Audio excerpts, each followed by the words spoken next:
close your eyes and let the world you know fall quietly away. Now imagine yourself stepping into the Tudor night. The air is cool against your skin, touched by river damp and the fading breath of the day. Around you, London is sinking into darkness.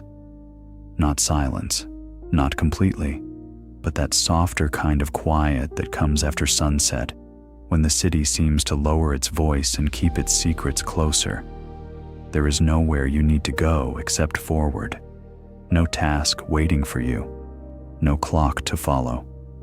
Only this narrow path through the old city, beneath a sky without comfort, under the long and uneasy shadow of a king whose name has echoed across centuries like a door never fully closed. You begin to walk. The streets are tighter than you imagined, hemmed in by timbered houses that lean over the lane like silent witnesses. Their upper floors almost seem to reach for one another, shutting out what little light remains. Here and there, a lantern flickers behind warped glass. A shutter snaps closed somewhere above. Far off, a dog barks once into the dark, then all is still again. Beneath your feet, the ground is uneven, ancient, slick with mist rolling in from the Thames. Each step feels like a step deeper into another world, a world of candlelight and stone, of whispers behind doors, of velvet, smoke, prayer, ambition, and somewhere within it all, the presence of Henry VIII, vast, restless, impossible to ignore. So walk slowly now. That matters tonight. This is not the kind of history that hurries. It is not a march through dates and battles and names recited too quickly to remember. It is a walk, and a quiet one, through places that once knew the step of servants, priests, courtiers, queens, messengers, guards, and kings. And above all, it is a walk through the world of Henry VIII, who has been remembered for so long in such loud and exaggerated ways that it can be difficult, now, to hear anything human beneath the legend. You already know the outline, most likely. 6 wives, 2 beheaded, a great king or a terrible one, a tyrant, a glutton, a breaker of hearts, of churches, of loyalties, of old certainties. The broad-shouldered king in fur and jewels, staring out from paintings with the confidence of a man who expects the world to make room for him. Henry VIII has become one of those figures from history who seems larger than history itself, half person and half symbol. He is remembered almost as a warning told in candlelight. But the city is quieter than that. And so tonight, rather than meet Henry as a joke or a monster from the start, you will meet him by degrees. You will walk through the places that held his ambition, his youth, his appetites, his fears, his griefs, and his cruelties. You will move beside the river he knew, through the precincts of power he reshaped, past the churches, walls, and palaces where decisions were made that changed England forever.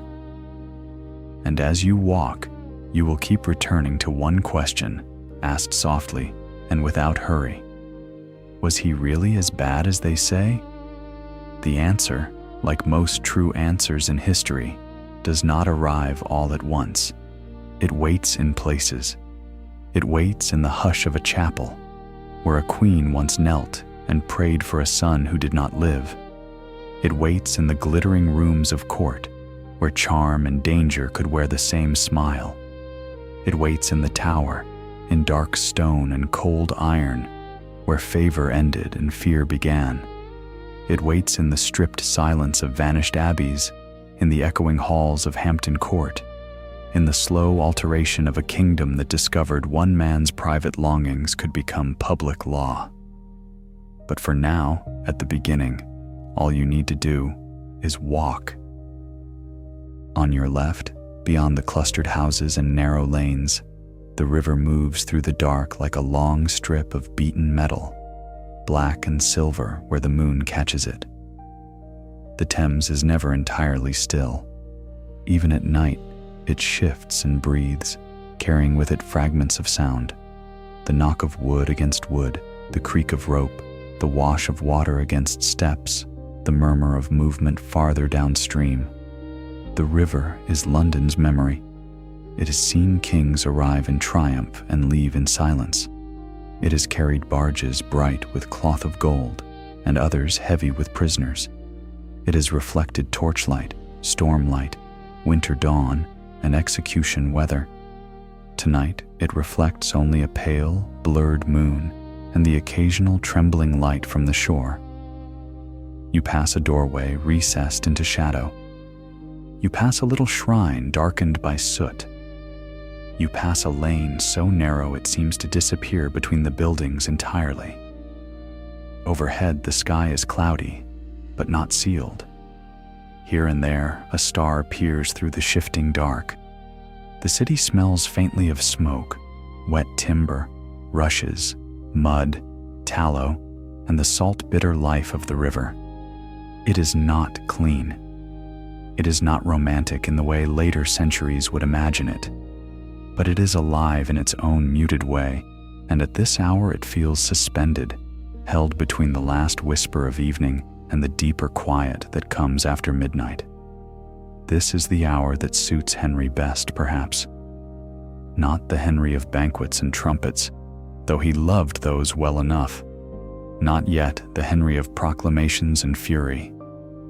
But the Henry who still lives in the imagination as a problem, a puzzle, a ruler who seemed at first to shine so brightly and then to darken so completely that posterity has spent centuries wondering whether the darkness was always there. You do not have to answer that yet. You only have to notice how often history flattens people once it has made them famous. A king becomes a type. A queen becomes a victim. A minister becomes a martyr. An age becomes a mood. The rough edges are worn away by repetition until what remains is something easier to carry, but less true. Henry VIII is one of the great examples of this. He is remembered so vividly that he is almost never remembered carefully. He is the wife killer, the fat king, the tyrant, the man who wanted a son and broke a church. All of that is true, in part, but truth arranged too neatly can become another form of falsehood. So tonight, you will go more slowly. You will see him first, as others saw him, before the full weight of his reputation settled over him. You will stand where his early glory seemed effortless. You will watch, as much as any later mind can watch, the gradual tightening of fear and will inside him. You will see what it meant in Tudor England for one man's body, mood, convictions, and desires to matter so much that they could redirect the lives of millions. That is one of the quiet terrors of monarchy, and especially of monarchy, in an age that believed God had arranged the hierarchy of the world. A king was not simply a politician in velvet. He was the center of law, ceremony, diplomacy, punishment, reward, marriage policy, succession, and sacred order. If he was wise, the kingdom could breathe a little easier. If he was vain, unstable, suspicious, or wounded in his pride, there were very few barriers between his emotion and the nation's fate. And Henry, as you will see, felt everything on a grand scale. He loved magnificence. He loved music, display, hunting, argument, devotion, admiration, movement, and the visible language of power. He could be generous, brilliant, engaging, and splendid. He could also be cold, relentless, offended by contradiction, and capable of turning against those nearest him with startling speed. In him, gifts and dangers lived close together. That, perhaps, is what makes him so enduringly unsettling. It is easier to dismiss a simple villain, harder to rest comfortably with a man who could dazzle and destroy in nearly the same gesture. The lane opens a little as you walk on, and ahead, beyond a darker cluster of buildings, you sense the greater spaces of royal London waiting.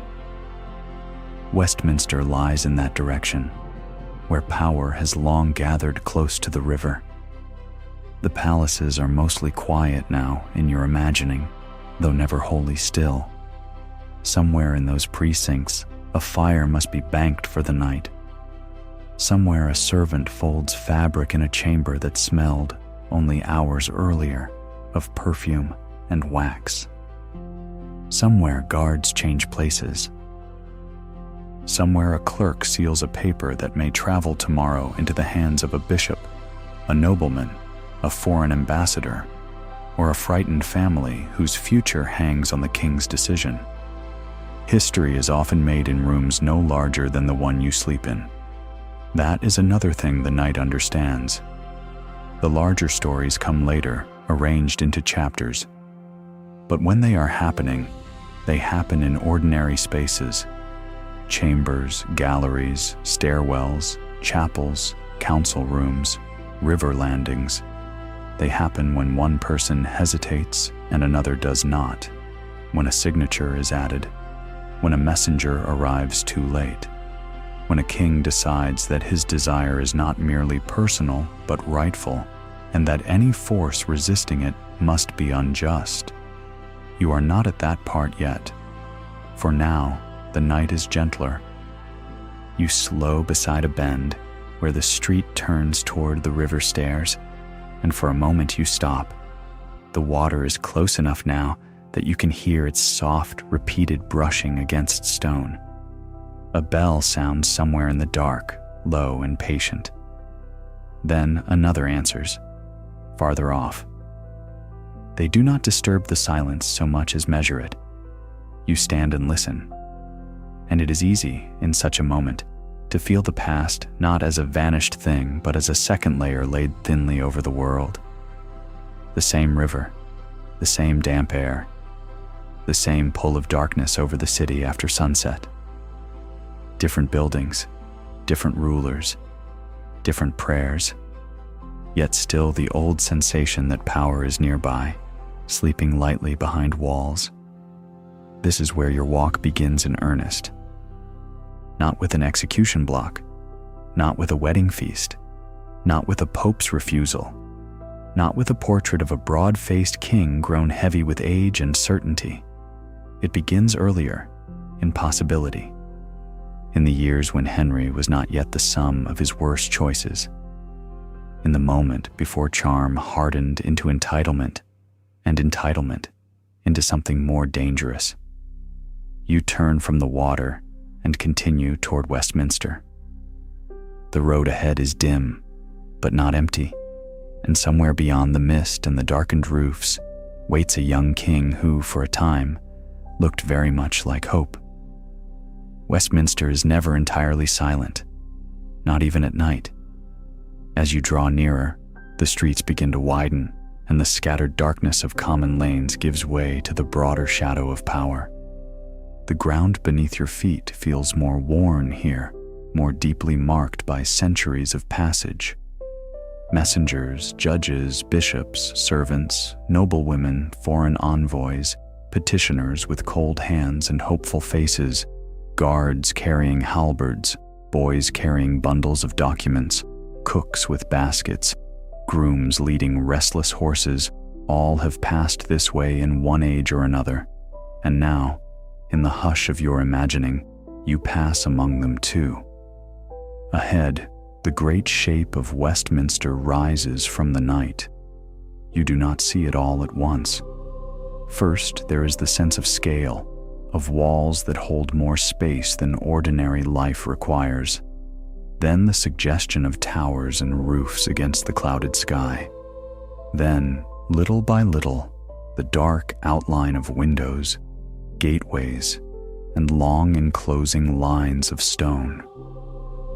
Close by is the abbey, solemn and immense, where kings are crowned beneath vaulting arches and where the language of power is wrapped in prayer, incense, and ancient rite.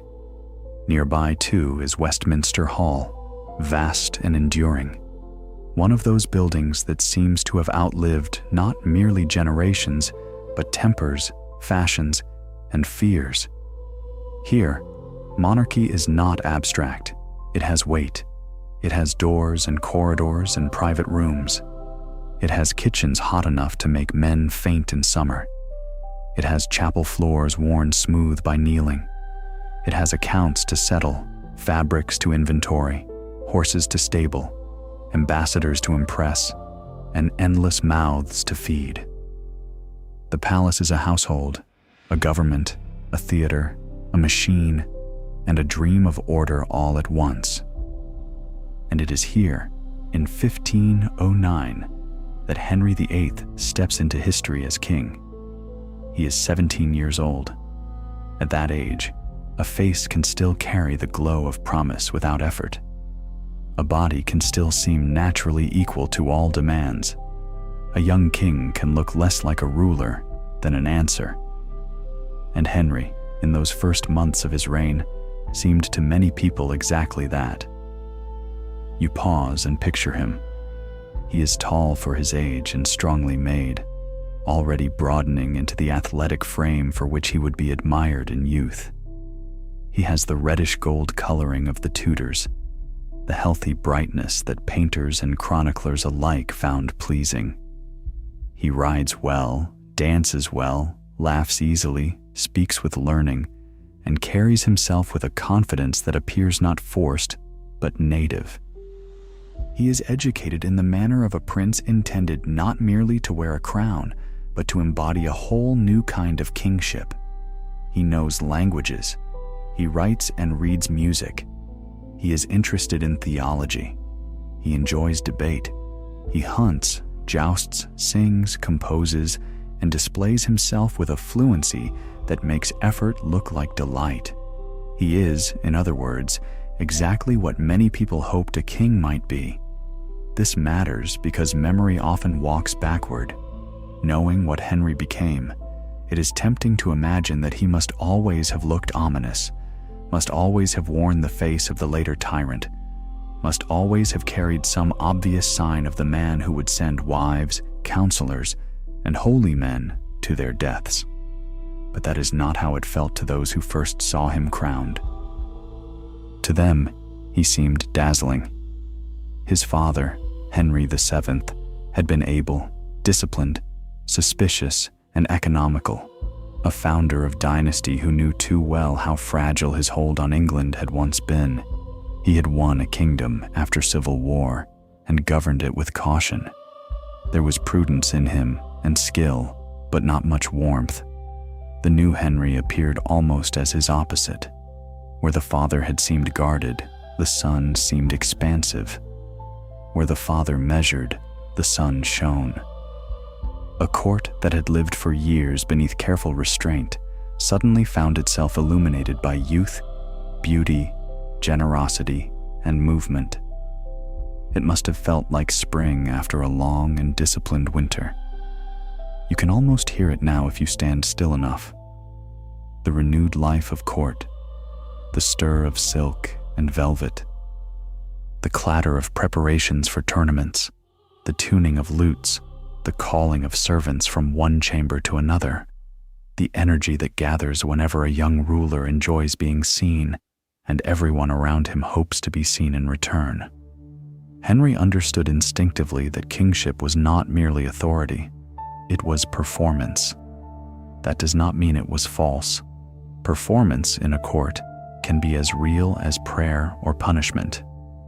A king was expected to appear magnificent because magnificence was itself a kind of government. Splendor suggested strength. Ceremony created obedience.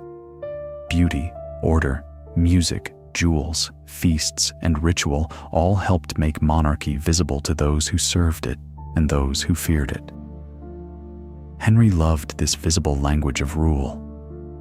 He loved the look of kingship, the motion of it, the sound of it, the sheer pleasurable weight of it. And because he loved it, he was very good at it. Imagine him moving through these rooms in the first years of his reign. He does not yet have the heavy gait of later life. He moves quickly, perhaps even restlessly, with the confidence of someone fully at home in his own body. He is eager for tournaments, eager for sport, eager for admiration. He is not content to be merely crowned. He wants to excel. He wants to charm foreign ambassadors. He wants to impress noblemen. He wants to be celebrated by poets, praised by scholars, adored by his court, and envied by rival monarchs. He wants, in the old and dangerous way of charismatic rulers, to be both loved and marveled at. And for a time, he is. The young Henry cultivated all the arts that made a Renaissance prince appealing. He played instruments and wrote songs. He showed theological seriousness enough to win admiration beyond England. He enjoyed display, but not as a fool enjoys glitter. He had intellect, and enough discipline in youth to make that intellect attractive rather than merely intimidating. He could converse. He could persuade.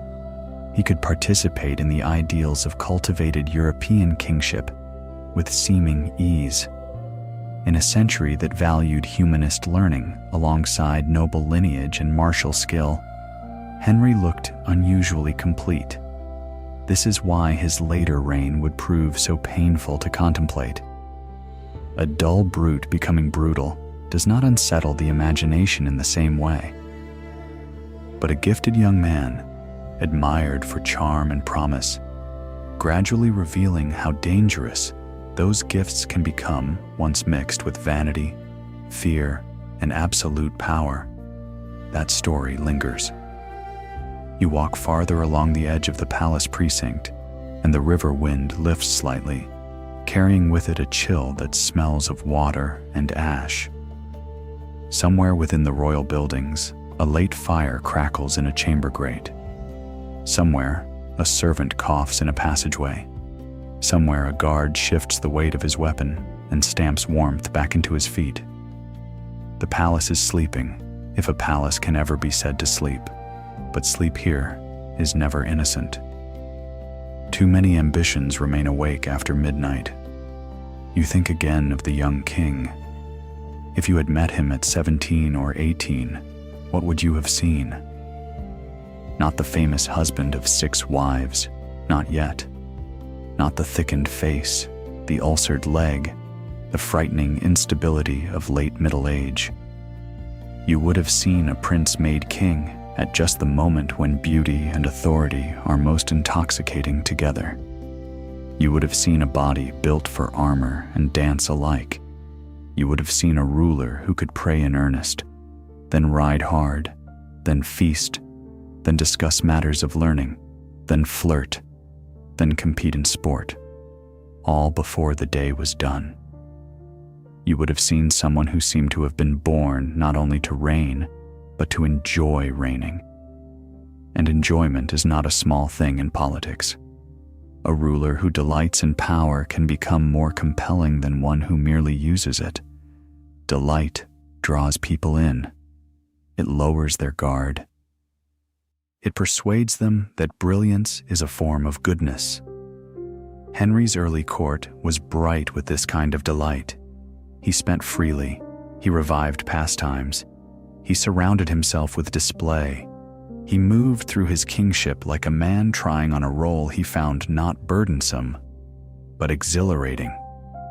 There was danger already in that, though most would not have named it so. For what happens when a man who enjoys kingship this deeply is later denied something he believes he must have? What happens when the world, which has so often reflected admiration back at him, begins to say no? What happens when pageantry is no longer enough, when pleasure hardens into expectation, and expectation into grievance? The seeds of later conflict are often hidden inside early triumph. That, too, is part of Westminster's lesson. The palace does not only preserve the grandeur of monarchy, it preserves the memory of appetite trained to think itself rightful. Henry learned here that he was the center around which everything turned. He learned that his presence altered the air of every room. He learned that music sounded for him, banners lifted for him, prayers rose for him, arguments settled before him, and hopes attached themselves to his smile. This was normal for a king, but normality can be among the most dangerous tutors. The man who is obeyed from boyhood does not always learn how to bear resistance, and yet, to stop there would be unfair, because the young Henry was not merely spoiled. He was genuinely capable. He applied himself seriously to many pursuits. He possessed vigor, curiosity, and intelligence. He was not an empty ornament dressed in cloth of gold. People responded to him not only because he wore the crown, but because he seemed to animate it. He gave the impression that England was entering an era of confidence, visibility, and greatness. Such impressions matter. They shape diplomacy, court loyalty, public mood, and the myth a reign tells about itself before events complicate it. For the moment, standing here in the night outside Westminster, you can almost understand the excitement. England had a young king who looked like a poem written in armor. He was learned, graceful, physically splendid, and apparently blessed by fortune. He married soon after coming to the throne, and the match seemed fitting and secure. The future opened before him in orderly, glowing lines. Dynasty, vigor, piety, magnificence, children, continuity. All the great words of monarchy appeared ready to gather around him. No one standing in this first brightness could yet fully see the shadow that would lengthen from it. That is one of history's quiet cruelties. We know where the road leads. Those walking it did not. You continue along the outer ways of Westminster, and now the abbey bells begin to matter more. Their sound rests over the precinct like a net cast gently across the dark. Prayer is never far from power here. Coronations, funerals, marriages, thanksgivings, royal ceremonies, all move in and out of sacred space. The king is magnificent, yes, but he is also anointed. The language surrounding him is not only political, but spiritual. This too deepens the pattern of his life. If a ruler believes his position partakes of sacred order, then personal desire can more easily dress itself as moral necessity. That thought belongs more fully to later years. For now, let the bells remain only bells. Let the young king remain young a little longer. He is not innocent. No king can be. But neither is he yet the figure posterity loves to condemn. He is still a man in whom gifts are visible before consequences have fully ripened. He is still the prince who can win a room before he has learned to terrify it. He is still close enough to youth that energy looks like virtue and confidence, like destiny. You walk on through the stillness, and Westminster recedes gradually behind you, though not entirely. It lingers at your back as a place of beginnings, of bright surfaces, of first impressions so favorable that later generations would struggle to reconcile them with the man Henry became.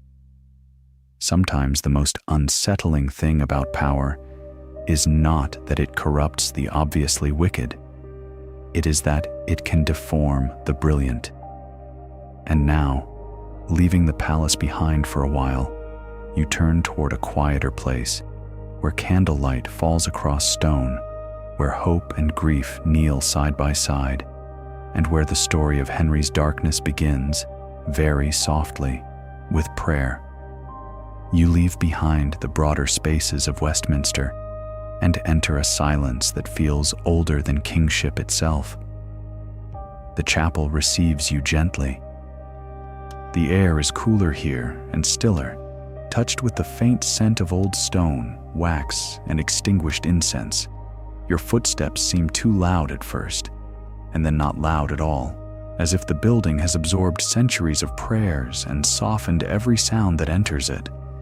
Candlelight trembles along the walls in your imagination, laying a pale gold over carved wood, worn pavement, and the edges of chapels where generations once knelt with petitions too heavy to speak aloud. This is a place for dynasties to pretend they are humble. A king may enter clothed in velvet and authority, but in a chapel even a monarch must kneel. Even a monarch must ask for victory, for forgiveness, for health, for wisdom, for a son. And it is here, in this cooler and more intimate darkness, that you begin to understand Catherine of Aragon. She is too often reduced to a role in Henry's story, as though she existed merely as the first wife, the obstacle, the discarded queen who stood at the opening of his famous sequence of marriages. But Catherine was never merely a prelude. She was a princess of Spain, the daughter of Ferdinand and Isabella, shaped from childhood by politics, ceremony, discipline, and intense religious seriousness. She had crossed countries and expectations to become part of England's future.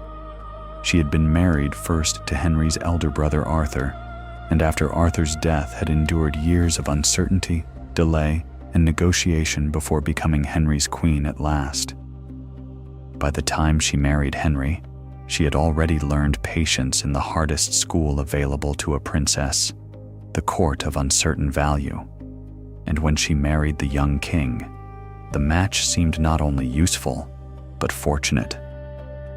It is easy, from a later vantage, to assume that all royal marriages are merely transactions written in silk and sealed with ceremony. But this one appears, at least in its early years, to have contained real warmth. Henry admired Catherine. Catherine, for her part, had dignity enough to stand beside a dazzling young husband without being eclipsed. She was intelligent, educated, serious-minded, and accustomed to the political burdens of royalty. She was not decorative. She was a queen in full possession of her own gravity. You can imagine her here more readily than in the banqueting halls. In the chapel, her character settles into focus. She was devout in a way that went beyond display. Religion for Catherine was not a public accessory worn for legitimacy. It was structure, consolation, discipline, and truth. The rhythms of prayer, confession, feast days, fast days, intercession, and sacred obligation were woven deeply into her life. This mattered not only because it shaped how she endured suffering, but because it shaped how she understood marriage. To Catherine, marriage was not simply a diplomatic arrangement that could be revised if inconvenient. It was a sacrament, solemn and binding under God. That conviction would one day place her in direct conflict with a king who had once loved her. But you are not there yet. For now, remain in the earlier years when hope still outnumbered grief. The chapel flickers in the half-light as though holding many versions of the same prayer. A royal marriage must always be fruitful in more ways than one. It must offer companionship, yes, and continuity of alliance, but above all, it must produce security. In Tudor England, that meant children, and most urgently, a living son. Not merely a child, and not merely affection, but a son who could inherit without dispute and extend the dynasty in a line so clear that no faction, no rival claimant, no old wound from the civil wars could easily tear it open again. This anxiety is difficult to feel in full from the distance of the modern world, where succession is rarely the hinge on which national peace turns so nakedly. But in Henry and Catherine's England, the past was not past enough to be harmless. The Wars of the Roses were still remembered not as legend but as warning. Dynasties had failed before. Noble families had bled for claims pressed by force. a disputed succession was not an academic inconvenience. It was a threat that could unmake lives across the realm. So here, in the hush of the chapel, beneath the soft authority of stone and candlelight, prayer and policy become indistinguishable. Catherine conceives again and again, and again the kingdom hopes, and again loss enters.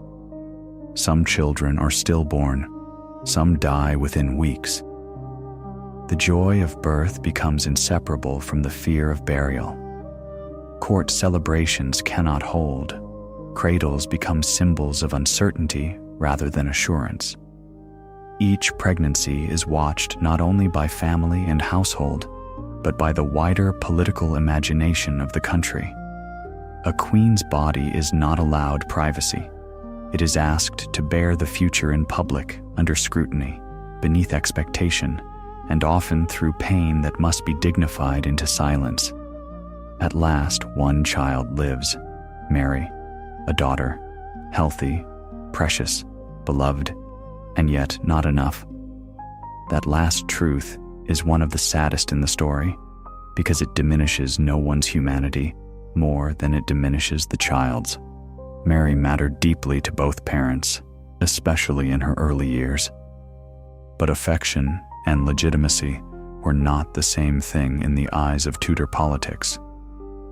A daughter could be cherished and still fail to solve the crisis that haunted a dynasty. A daughter could be celebrated and still leave the court, watching anxiously for the son who did not come. You move farther into the imagined stillness and picture the queen at prayer. Perhaps she is alone for a moment at dawn, before the stir of servants and the formal structure of the day. Perhaps she kneels with tired hands folded tightly together, asking not for greatness, but for preservation, for a child to live, for her husband's peace of mind, for the kingdom to rest. Perhaps the candles burn steadily. Perhaps there is no sign at all, only silence, the kind that deep believers learn to inhabit even when their hearts are fraying.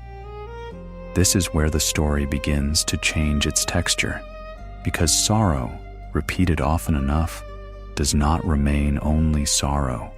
It seeks explanation. In a world saturated with religious meaning, grief is rarely random. It asks whether God is displeased, whether sin has invited punishment, whether some hidden disorder has brought visible consequences. For a king formed by sacred monarchy and dynastic pressure alike, the failure to produce a surviving son is not just misfortune.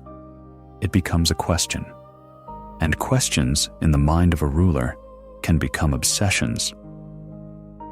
Henry had married Catherine with papal dispensation because she had previously been the wife of his brother Arthur. That fact, manageable at first, would later gather terrible importance. A verse from Leviticus could be read to suggest that a man who married his brother's widow would remain childless.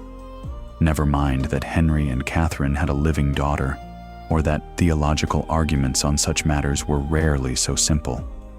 What matters is that the idea offered an explanation, and explanation can be irresistible to someone who cannot bear helplessness.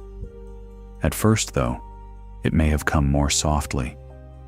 A thought in private, a theological discomfort, a suspicion half-formed and then dismissed, a sentence returned to in argument, in reading, in prayer. The mind circling the same possibility with increasing urgency because it promises not merely understanding, but action. If the marriage itself is wrong, then the suffering has a cause. If it has a cause, then perhaps it has a remedy. If it has a remedy, then a king need not submit quietly to frustration. He may claim righteousness in correcting it, but still, do not rush the change. For years, Henry and Catherine remained outwardly a royal couple of dignity and standing. Catherine served as regent when Henry campaigned in France and did so capably. She was respected not only as queen, but as a political figure. Her household, piety, and comportment all reinforced the image of stable queenship. To many observers, she embodied seriousness and continuity. If Henry was the bright motion of youth, Catherine was the steadier counterpart, disciplined, devout, and royal in the old formal sense. That combination might have endured in another life, but the chapel teaches you something that palaces do not. It teaches you how quietly catastrophe begins, not with shouting, not with a sword drawn, not even with a new love, not yet. It begins with disappointment repeated in sacred space, with a king asking why, with a queen asking for strength, with courtiers counting months and children and hearing, under every announcement of pregnancy, the uneasy rustle of succession. It begins when private grief is forced to perform public duty, and when the absence of one living boy becomes so politically charged that it can no longer remain a sorrow of the household alone. The stillness around you seems to deepen. Somewhere, outside this imagined chapel, the machinery of state continues. Papers are carried, horses are saddled, barges move along the Thames. Councillors talk in low voices about foreign powers, taxes, treaties, and trade. But in here, none of that feels as immediate as the aching fact that a queen has done almost everything expected of her, except the one thing the age most demanded. And it is here that modern listeners must be careful not to judge too lazily. It is tempting to say that Henry should simply have accepted Mary as heir and loved Catherine faithfully to the end. From the moral safety of hindsight, that seems obvious. But kings do not live inside hindsight. Henry inhabited a world where male succession appeared not merely preferable, but necessary, where every failed pregnancy carried both personal pain and political menace, where scriptural argument could be fused to dynastic anxiety until desire sounded like duty. Understanding that world does not excuse what Henry later did, but it does explain why the fear in him grew so potent. Fear and pride are dangerous companions. Fear says the future is unstable. Pride says you must master it. Together, they can convince a ruler that whatever he most wants is also what the kingdom most needs. You can almost feel that conviction taking shape here, though not yet in full. It hangs in the air like the last threads of incense, difficult to see, impossible to ignore once noticed. Henry has not yet broken with Rome. He has not yet humiliated Catherine publicly. He has not yet turned his marital problem into a national revolution. But the inward movement has begun. The marriage that once symbolized order now seems to him, increasingly, the site of disorder. The queen he once cherished now stands, however unfairly, between him and certainty. And certainty, to a king, can become a form of craving. Still, Catherine remains Catherine. That is important. She does not melt into weakness simply because her husband begins to doubt her place. She is formidable in the way many deeply disciplined people are formidable, not by spectacle, but by endurance. She knows who she is. She knows the legitimacy of her marriage as she understands it. She knows the seriousness of vows. And when the time comes, she will defend her position not as a pleading dependent, but as a queen who believes truth is on her side. But that belongs to another stage of the walk. For now, all is still suspended in prayer. The candles burn low. The stone holds the coolness of night. The silence is not empty but crowded, full of all that has been asked in this place and all that went unanswered. You stand for a moment longer and let the chapel gather itself around you as a chamber of hope strained by repetition, faith tested by loss, and monarchy brought to its knees before biology, providence, and time. This is where Henry's darkness truly begins, not in appetite alone, not in cruelty alone, but in the slow, unbearable discovery that even a king cannot command life into the shape he wants. You turn at last from the altar and move back toward the outer dark, where courtly laughter, whispered ambition, silk, vanity, and danger wait in brighter rooms. And somewhere ahead, in those glittering corridors, there is a woman who will seem to Henry not only desirable, but necessary. When you leave the chapel, the night feels different. It is not darker, exactly, but less innocent. The stillness that wrapped itself around prayer gives way now to another kind of hush, one made not of devotion, but of waiting. Court life never truly sleeps. It lowers its voice. It slips behind doors. It gathers in private chambers, in corridors lit by wavering candles, in alcoves where servants pretend not to hear and nobles pretend not to watch. If the chapel held Henry's grief, the court will show you what grief becomes when it meets appetite, vanity, and the dangerous electricity of being admired. You walk now toward Whitehall and the shifting world of royal rooms, galleries, gardens, staircases, and river entrances, where power wears perfume and speaks softly before it strikes. The court is warm, where the chapel was cool. It glows in your imagination with firelight on polished wood, with candle flames trembling against paneling, with jewels catching brief light at the throat or wrist of someone passing by. Fabrics move softly here. Satin brushes wool. Velvet folds against carved chairs. Sleeves whisper past tapestries. Somewhere a lute is played gently in another room. Somewhere laughter rises, then stops as a door opens. Somewhere a page hurries with a folded note, trying to appear as though he is carrying nothing important at all. This is the realm in which Henry thrives perhaps most naturally of all. A chapel can humble a king, and a council chamber can resist him, but a court rewards what he already knows how to give: presence, attention, magnificence, warmth when he chooses it, flattery when directed at others, and a limitless capacity to receive it in return.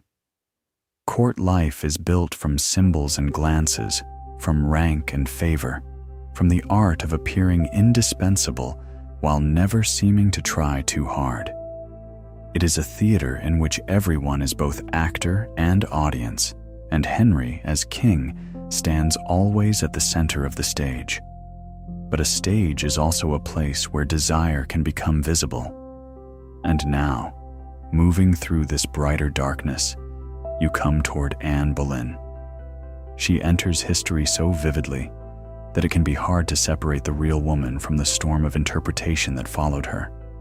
She has been cast as seductress, victim, reformer, schemer, romantic heroine, ambitious courtier, and fatal temptation, sometimes all at once. But the first thing to understand about Anne is that she was not easy to overlook.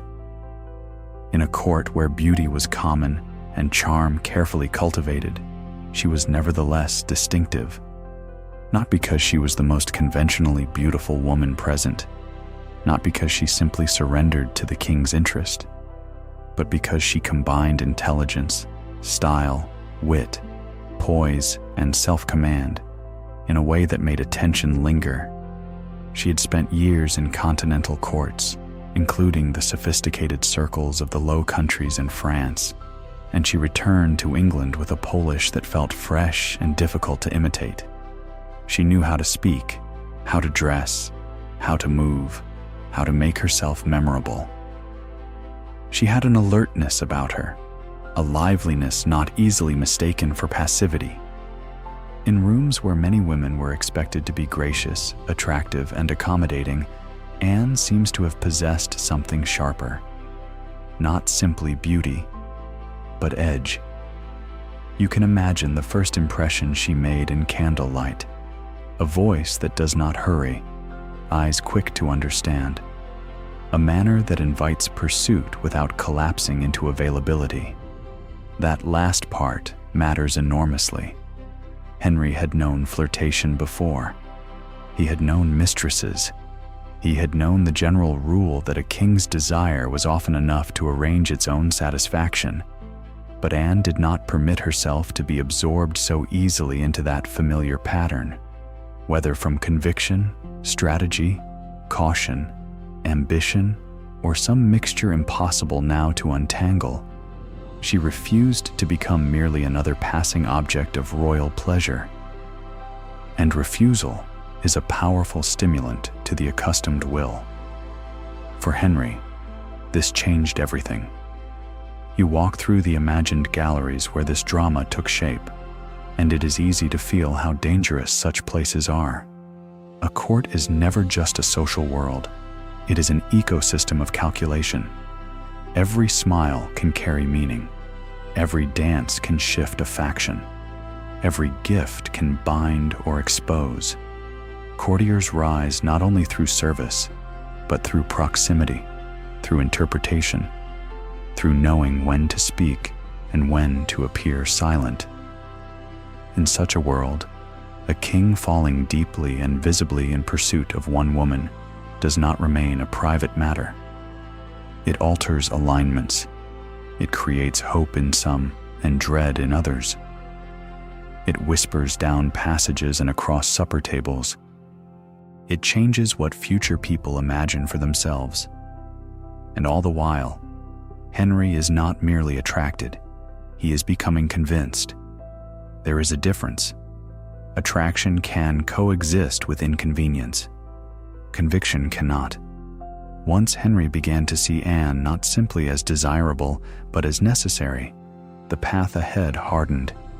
She became entangled in his need for renewal, for vindication, for a son, for escape from the pain and frustration that had come to surround his marriage to Catherine. Anne was not solely the cause of this transformation, as simpler narratives often suggest. Henry's anxieties predated her. His dynastic fear was already alive. His theological discomfort already had roots. But Anne gave shape, focus, and urgency to impulses that might otherwise have remained unresolved for longer. You move slowly past shuttered windows and chambers rich with unseen lives. Here, a group of ladies once embroidered and talked in low tones. There, a cardinal once paused before entering the king's rooms. Here, a servant once laid out garments heavy with embroidery and fur. There, a secretary once waited with papers whose wording might determine the fate of an abbey, a marriage, a bishopric, or a soul. It all feels close enough to touch, and in this closeness, you begin to understand how little distance there can be between personal longing and national consequence when the person longing is king. Henry's pursuit of Anne stretched over years, and those years transformed him. He wrote to her with intensity. He pressed his case emotionally, politically, and perhaps spiritually. The king, who had once accepted admiration as a natural condition, now faced delay, resistance, uncertainty. He who could summon men and resources with a word could not immediately command the outcome he wanted most. That frustration deepened his attachment rather than reducing it. Desire fed on obstruction.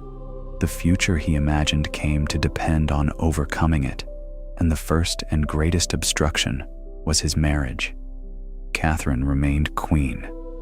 Catherine remained lawful in her own eyes and in the eyes of many others. Catherine remained dignified, visible, and internationally connected. To set her aside was not like dismissing a mistress or rearranging some minor household matter. It meant challenging a union sanctified by church authority, defended by powerful interests, and woven into the political fabric of Europe. It meant risking scandal, resistance, and instability. It meant, in effect, taking the uncertainty already haunting the succession and widening it. Yet, Henry moved toward that risk with increasing determination. He sought an annulment, arguing that his marriage to Catherine had never been valid in God's eyes because she had first been married to his brother. It is possible, even likely, that he believed this argument sincerely by the time he pressed it hardest. Sincerity and self-interest are not opposites in history. People often believe most intensely the explanations that allow them to pursue what they already desire. Henry's reading of Scripture, his need for a son, his frustration with repeated loss, his attraction to Anne, and his wounded inability to accept limitation all fused together until they formed something that felt to him like righteousness. He was not asking merely for permission to remarry. He was asking the world to confirm that his will and God's justice were aligned. That is one reason the crisis became so enormous. Had Henry sought only private pleasure, the matter might have remained scandalous but containable. But he sought legitimacy. He wanted the church to say that he had been right to doubt, right to resist, right to insist, right to begin again. He wanted heaven and law to ratify desire. At first, the process moved through familiar channels. There were hearings, arguments, appeals to canon law, consultations, scholars, envoys. The machinery of the church was engaged, but the Pope was not free in any simple sense. Catherine was aunt to the powerful Emperor Charles V. European politics tightened around the case. Delay followed delay. Complication answered certainty. The king, who had long moved through a world structured to acknowledge his supremacy, now encountered an authority beyond his immediate control, and he could not bear it. That is the turning point you feel gathering here in the court's warm shadows. Not only the wish to be rid of Catherine, not only the hope of marrying Anne, but the deeper and more dangerous realization that someone, somewhere, might say no to Henry VIII and mean it. Kingship had trained Henry to expect obstacles, yes, but also to master them. He could negotiate with nobles, reward allies, command armies, host diplomats, preside over disputes, and act as the center of English political life. Yet the papacy stood at a different angle to his authority. It did not belong to his household. It was not an institution he could charm, threaten, or directly reorder within the normal pattern of monarchy. That external refusal turned a marital crisis into a contest over jurisdiction, sacred power, and the limits of kingship itself. You stop for a moment in the imagined corridor and let the significance of that settle. A marriage question is becoming a constitutional question. A king's private frustration is becoming a kingdom's upheaval. The walls around you, warm with light and whispering with courtly conversation, seem almost too delicate to hold such pressure. Yet this is often how revolutions begin. Not in open fields with banners raised, but in chambers where one person with sufficient authority decides that denial itself is intolerable. Anne stands within this drama, not as its sole cause, but as its human face.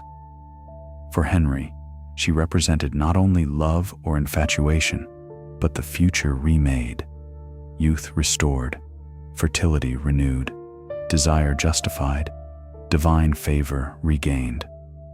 Through her, he imagined a world in which the failures of the past marriage could be canceled and replaced by a cleaner, stronger line of succession.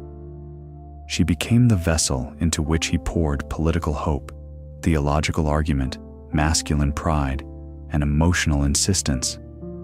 That was far too much for any one person to bear. But in the court's atmosphere of symbolism, people are often made to carry what others project onto them. Anne became not merely herself, but an answer to Henry's fear. And because she became that answer, he was prepared to reorder England for her.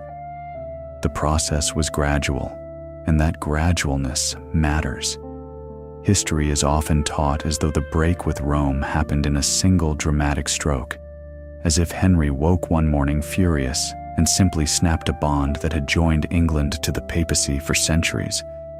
In truth, it unfolded through statutes, legal maneuvers, appointments, pressure, reinterpretation, and the careful conversion of one kind of authority into another. The king gathered scholars willing to support his cause. He elevated men ready to build new arguments around royal supremacy. He pushed against clerical independence. He tested the limits of obedience. Piece by piece, the old structure bent. And then, with astonishing consequence, it broke.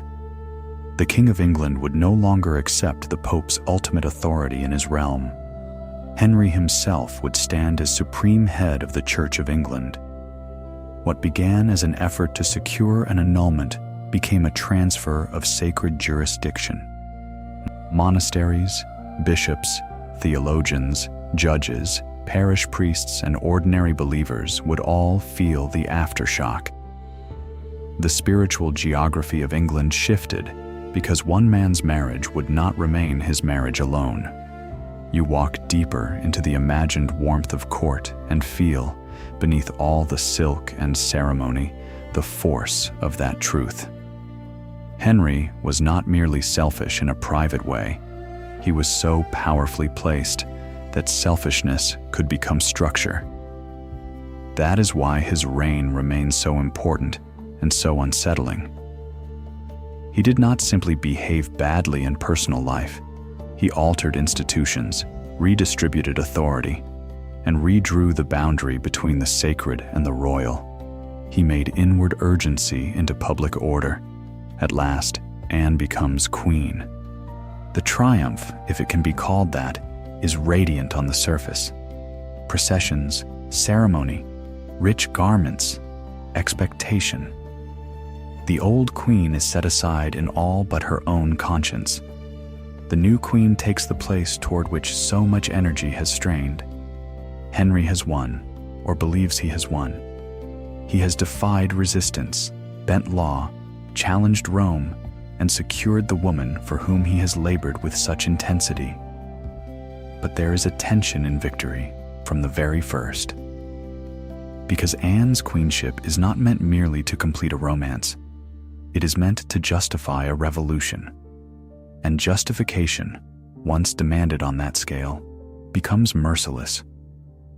What must Anne provide to prove that all this upheaval has been worth it? A son. Only a son can close the circle properly. Only a son can silence critics, sanctify risk, settle succession, and convert scandal into destiny. The weight of England seems to gather over Anne's body almost at once. The court that once watched her rise now watches for evidence that the rise has meaning. Favor remains dazzling, but it has become conditional. Henry's devotion, however passionate, is attached to outcome. When Anne gives birth, the child is a daughter, Elizabeth. History, with its strange and terrible ironies, will one day make that daughter greater than any of those gathered in anxious disappointment could have guessed. But in the immediate emotional weather of Henry's court, Elizabeth is not the solution. She is healthy, royal, and precious, yet not the male heir for whom so much has been risked. And so the heir changes, not at once, and not always visibly, but enough. Hope begins to feel strained rather than fresh. The miracle expected has not arrived. Anne remains intelligent, forceful, and politically significant, but the softness around her triumph has gone. Faction resumes its work. Court resentments harden. Miscarriages deepen the unease. The king who once pursued her through obstruction now begins perhaps to look upon her through the lens of disappointed expectation. This is one of the cruelest patterns in Henry's life. He desired intensely, but he attached desire to fulfillment so absolute that any beloved person who failed to complete the dream could become vulnerable. Admiration in him was real, yet it contained the seeds of revocation. He loved magnificently, but under conditions only history could afford him, and those conditions were deadly. You move now toward the edge of the courtly world again, where the night opens back toward the river. The warmth of the galleries fades. The whispers of silk and politics recede behind you. Ahead, across the dark water and deeper into the city's shadow, rises the place where the machinery of favor ends and the machinery of fear begins. Because if Whitehall and Westminster teach you how Henry charmed, desired, and transformed a kingdom, the Tower will teach you how he punished what no longer served him. The river is darker here. As you move eastward through the sleeping city, the air sharpens and the sounds grow fewer, until each one seems to stand alone for a moment before being swallowed by the night. The Thames, which near Westminster had felt broad and companionable, now seems sterner, more watchful. Water brushes against stone with a colder voice. Rope knocks softly against wood. A gull cries once in the dark and is gone. The city behind you still breathes, but more quietly now, as if it too knows what waits ahead. Then, gradually, the Tower appears, not all at once, and not theatrically. First as a density in the darkness, then as angles, walls, a heavier interruption in the night sky, then at last as the unmistakable mass of stone that has for centuries served not one single purpose, but many. Fortress, royal residence, armory, treasury, prison, and instrument of state. It is a place in which England stored not only its weapons and wealth, but its anxieties. You slow as you approach. The Tower does not need to announce itself. It receives your attention by its mere refusal to disappear into shadow. It sits by the river, as if it has always known that power requires somewhere to keep its silences, somewhere to place those whom it no longer wishes to hear, somewhere to convert uncertainty into enclosure. You stand and look at it. At night, its stones seem to gather cold. The battlements are dark against the clouds. Windows show little or no light. The entranceways feel less like openings than decisions already made. Here the language of courtly charm falls away. No silk whispers, no flattering music softens the air. No ceremonial warmth disguises what this place is for. The Tower does not persuade, it contains. And because it contains, it reveals another truth about Henry's reign. The closer one stood to him, the more dangerous intimacy became. This was not true only of Henry, of course. Courts have always been hazardous places. To live near the center of power is to live near appetite, envy, insecurity, and sudden reversals. But under Henry, the stakes felt peculiarly personal. He did not merely discipline distant rebels. He turned again and again on those who had advised him, served him, accompanied him, argued with him, loved him, or once believed themselves safe within his confidence. The Tower became one of the grim places where these reversals reached their final shape. The gates in your imagination are shut now, though not beyond opening. The river entrance, too, lingers in thought, the Traitor's Gate through which so many passed under guard, entering by water in humiliation and dread. The symbolism is almost too neat, and yet history is full of symbols made real by repetition. To be carried by barge beneath those walls, watched, silent, understanding exactly where one was going, must have felt like crossing not merely a stretch of river, but the boundary between oneself and another. The favored become accused, the important become vulnerable, the spoken against become the condemned. And among them, most famously, is Anne Boleyn. You feel her presence here before you name her. It hangs over the tower like a memory the stones refuse to surrender. She had once seemed untouchable in the upward motion of her rise. She had been the woman for whom Henry challenged a queen, defied expectation, and broke with Rome. She had been crowned. She had stood at the center of the kingdom's attention. She had given birth to a princess who would one day become Elizabeth I, though no one standing in her own century could yet understand what that meant. And then, in 1536, the current turned. Charges were brought against Anne: adultery, incest, treason. Men around her were accused as well. Testimony was gathered, interpreted, arranged. The structure of accusation rose with terrible speed. Even now, across the centuries, the case bears the marks of political convenience so clearly that few historians accept it as truthful in any simple sense. What mattered was not whether Anne had committed the crimes alleged, but whether Henry had reached the point at which her removal felt desirable, possible, and useful. That point, once reached, made facts fragile. You look at the Tower and understand something essential about Tudor power. Law was not absent here. Procedure was not absent. Charges, examinations, trials, verdicts, all took place within forms. But forms can be bent by will when the will behind them is royal enough. The appearance of legality often matters most when a decision has already ripened elsewhere. By the time Anne entered the Tower, the deeper judgment may already have been made. She had failed to secure Henry's future as he imagined it, and others had become better suited to carry his hopes. That does not mean Henry felt nothing. History rarely grants us the simple comfort of a man acting without inward disturbance. He may have justified himself fiercely. He may have persuaded himself of Anne's guilt or of the necessity of her destruction.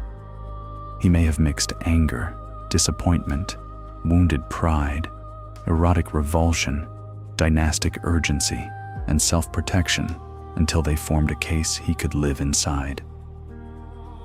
Human beings, especially powerful ones, are very skilled at arranging their conscience after desire has made its choice.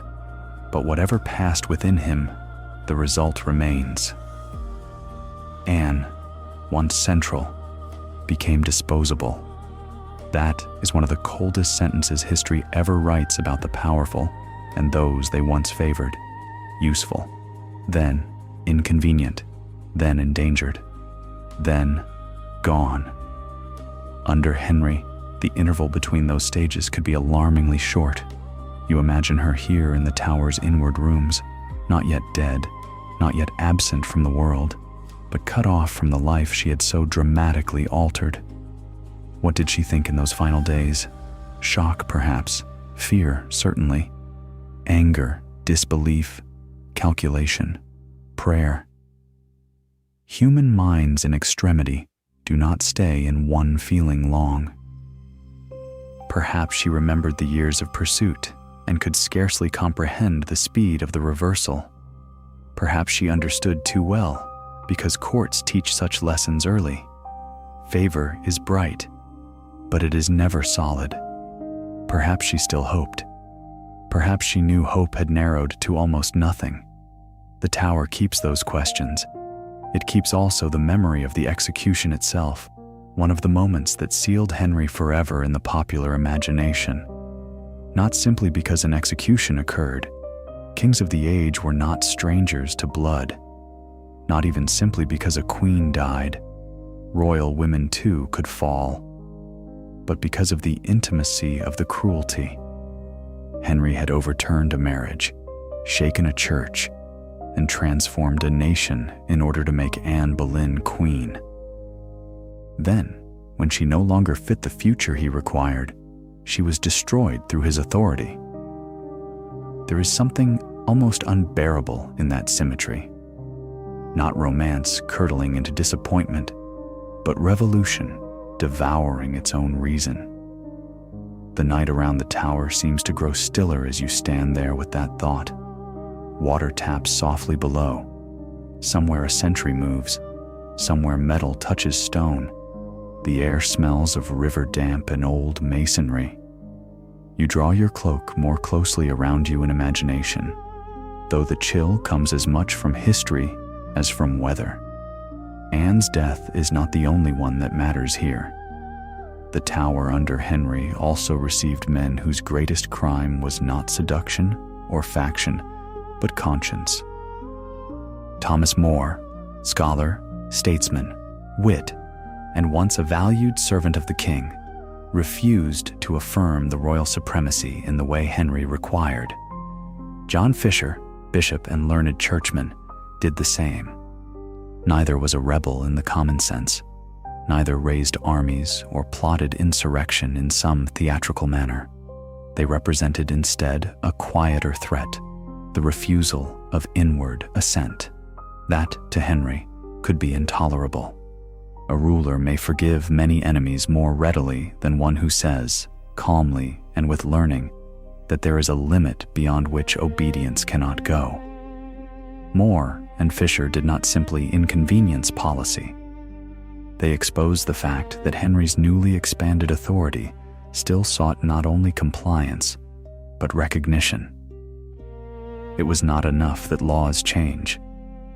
Hearts and mouths must follow. The king who had set himself at the head of the church in England could not comfortably endure famous men whose reputations for virtue made their silence echo. So they too died. You do not need lurid detail to feel the force of that. It is enough to understand the pattern.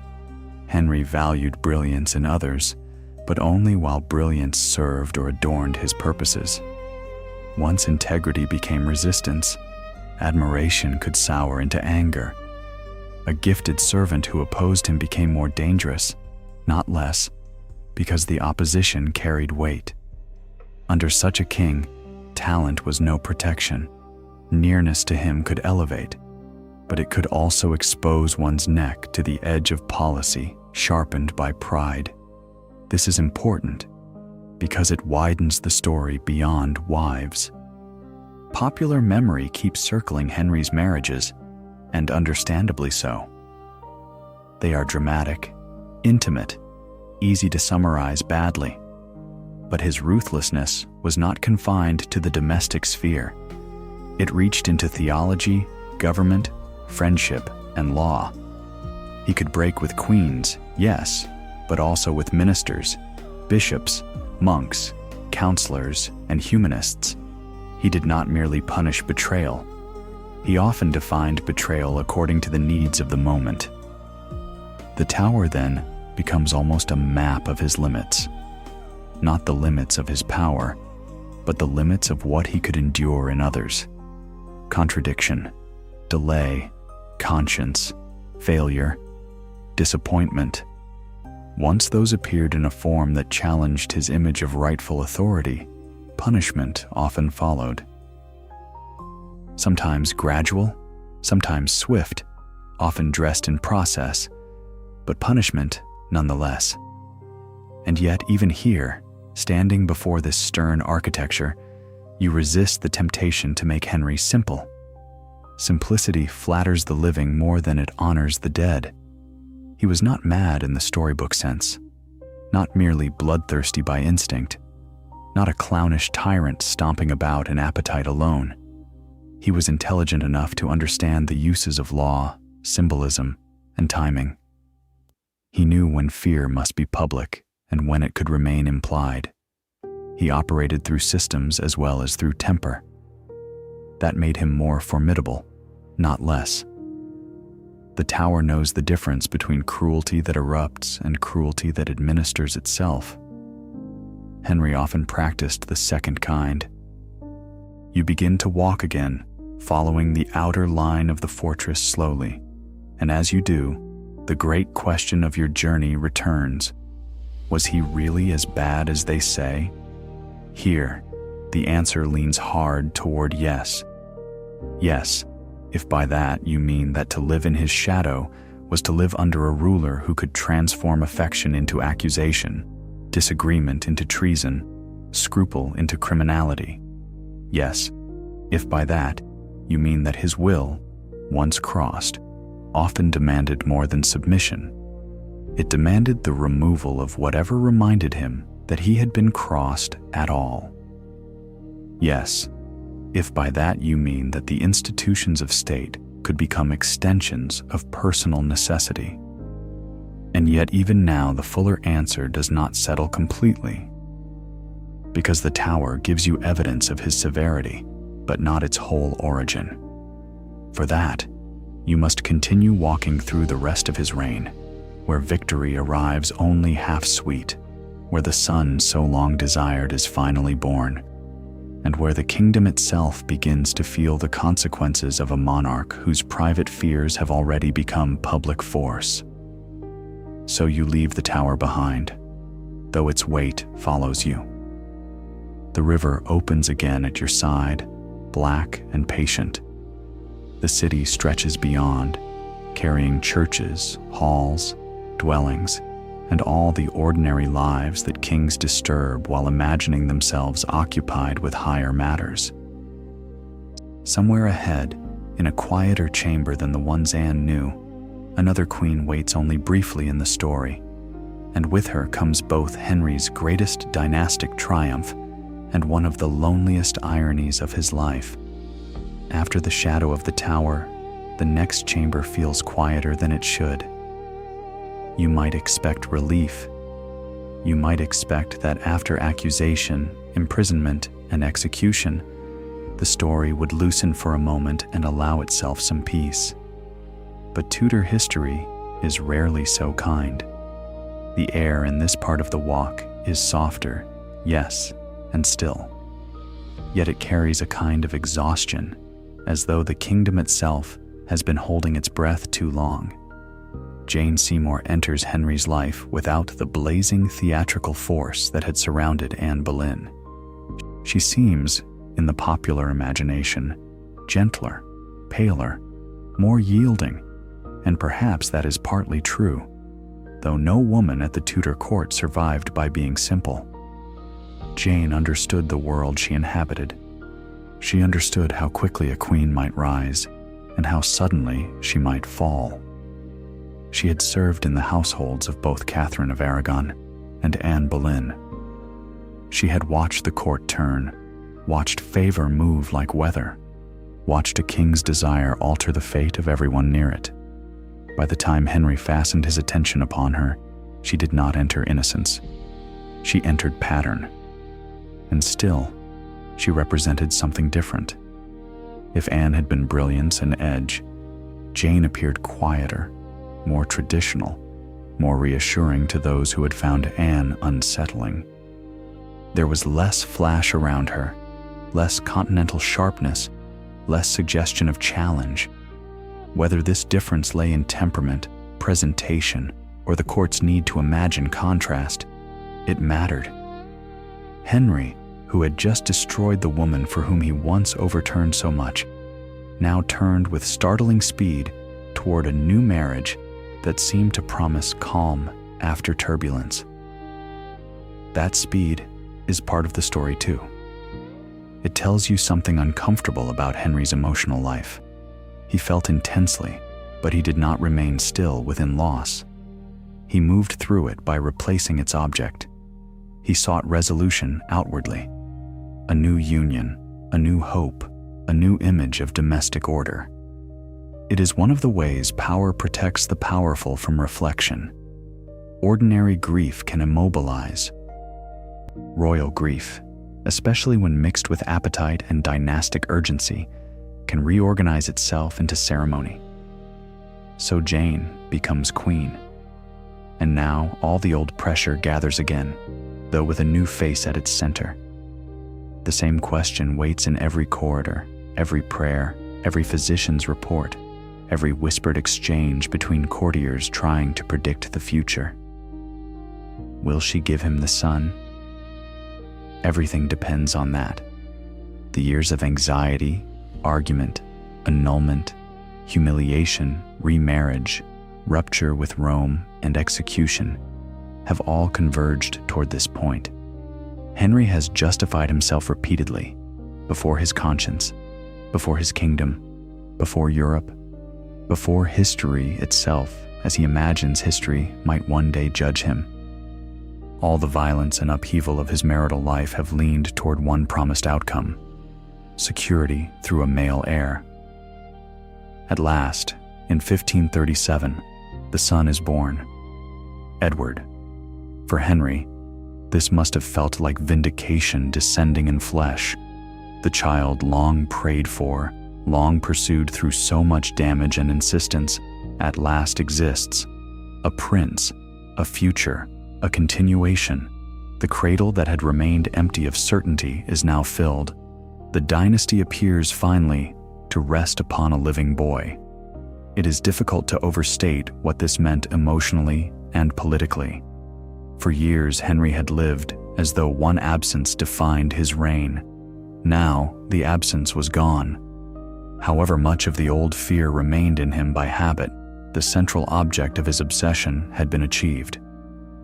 Those around him must have felt the release in waves.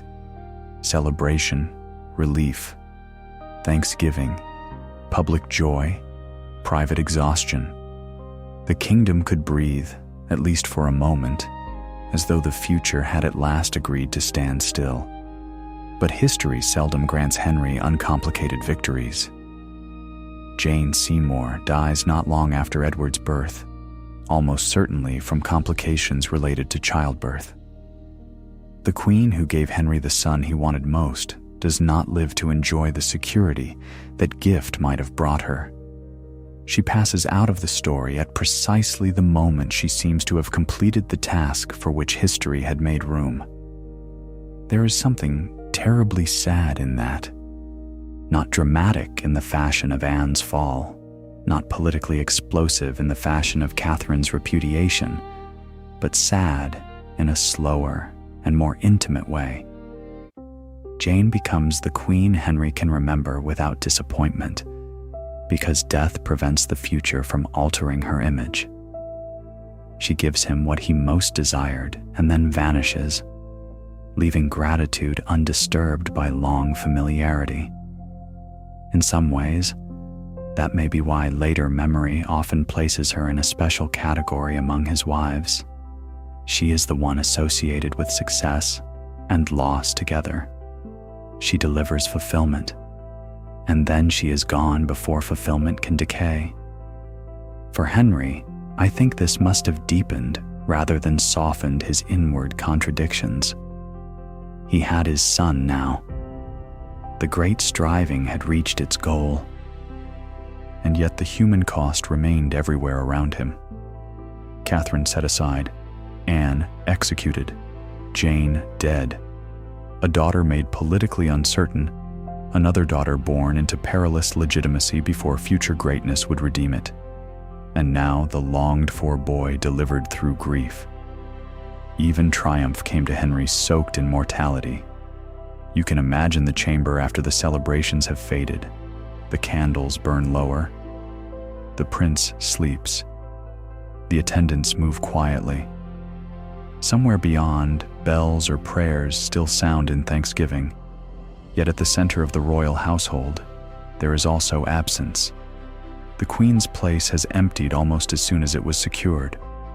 The moment of dynastic certainty has brought not peace, but another kind of loneliness. This matters because it suggests something about the shape of Henry's reign after Edward's birth.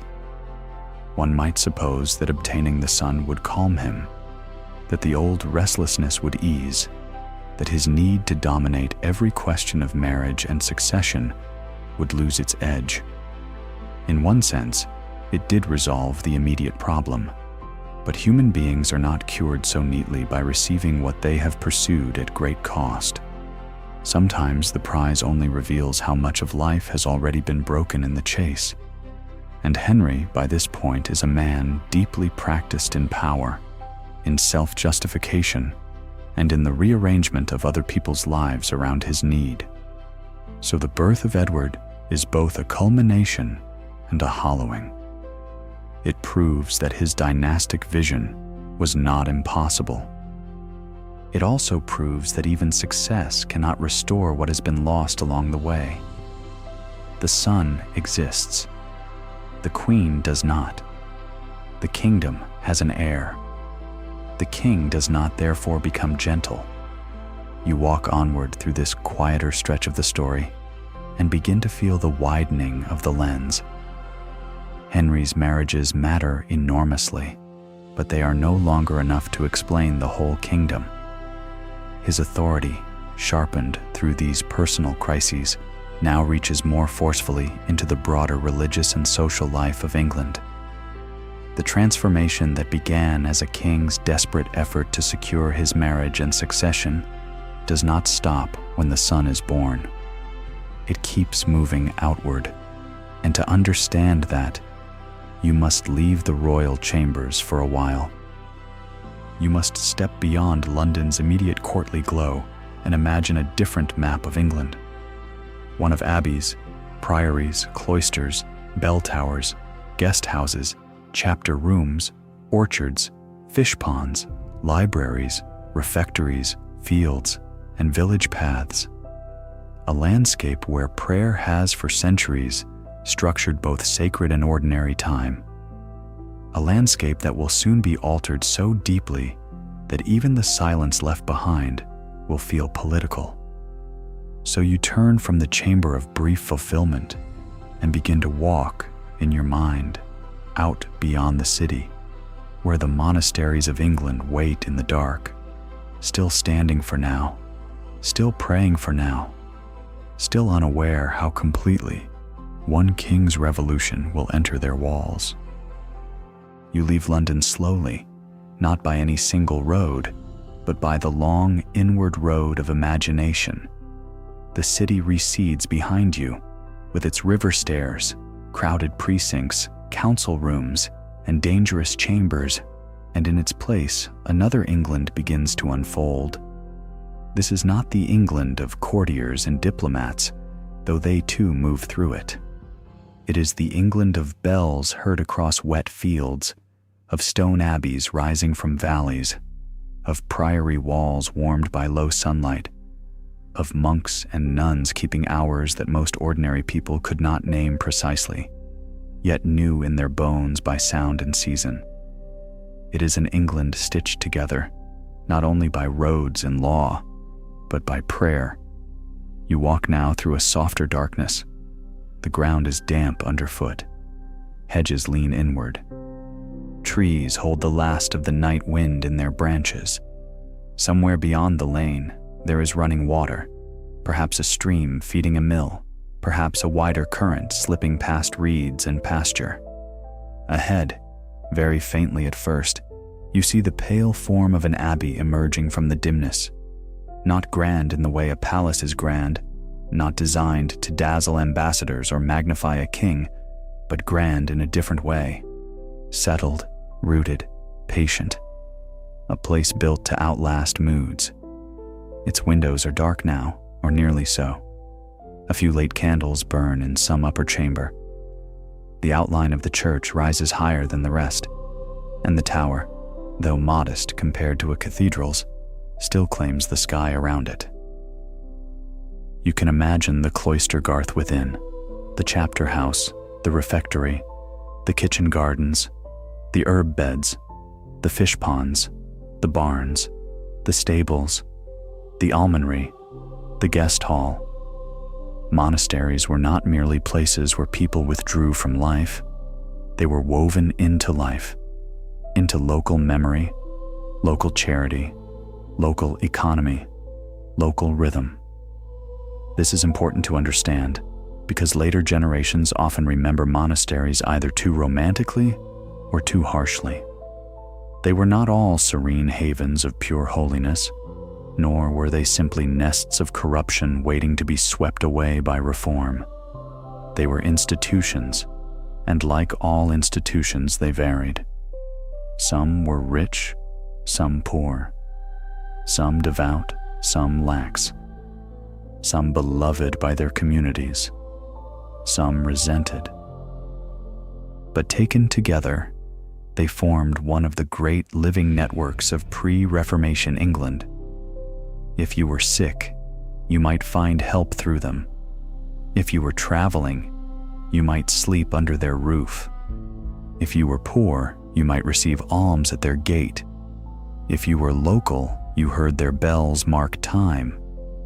If you were pious, you might visit shrines within them, bringing petitions and griefs and gratitude. If you were educated, you might rely on books they had preserved or copied. If you were dying, the spiritual world they upheld shaped the prayers said around your bed. That is how deeply they belonged to the landscape. You walk toward the abbey and imagine its life at dawn rather than midnight. The sound of feet in corridors. The first office sung in choir. The breath of cold air in the church before the day warms. A lay brother crossing the yard. A cook preparing simple food. A guest being admitted. A novice still learning the pattern of obedience. A clerk bent over a page. A gardener at work among physic herbs. Not every day holy in feeling, not every monk saintly, not every rule perfectly kept, but life ordered toward continuity. And continuity matters in a world as unstable as Henry's. Perhaps that is part of why what comes next feels so immense. Monasteries represented an older order than the king's marital frustrations. They stood for a kind of duration. Their walls had known births, burials, famine years, harvest years, storms, pilgrimages, plagues, and dynastic changes. Kings came and went. Monastic houses remained. Some had stood for centuries already by the time Henry's quarrel with Rome began. But once Henry had redefined authority in England, once he had placed royal supremacy where papal obedience had long stood, these houses could no longer remain untouched. They belonged, in a sense, to the old spiritual geography. Their wealth, their loyalties, their symbolic power, their connection to a church not reducible to the king's domestic needs, all made them newly vulnerable. And vulnerability, where property is concerned, attracts government quickly. You continue walking, and as the abbey's outline sharpens, another image overlays it. Not monks at prayer, but royal commissioners arriving.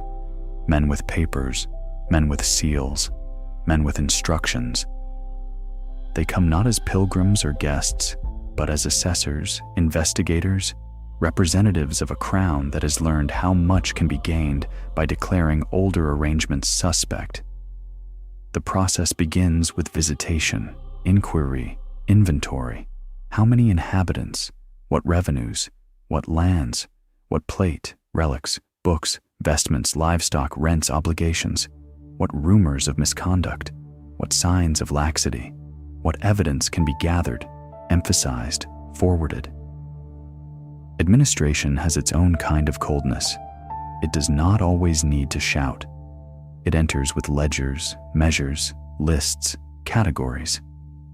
And once sacred life has been entered into the language of property and scrutiny, it is already halfway transformed. The dissolution of the monasteries, when it comes, is one of the most profound acts of Henry's reign.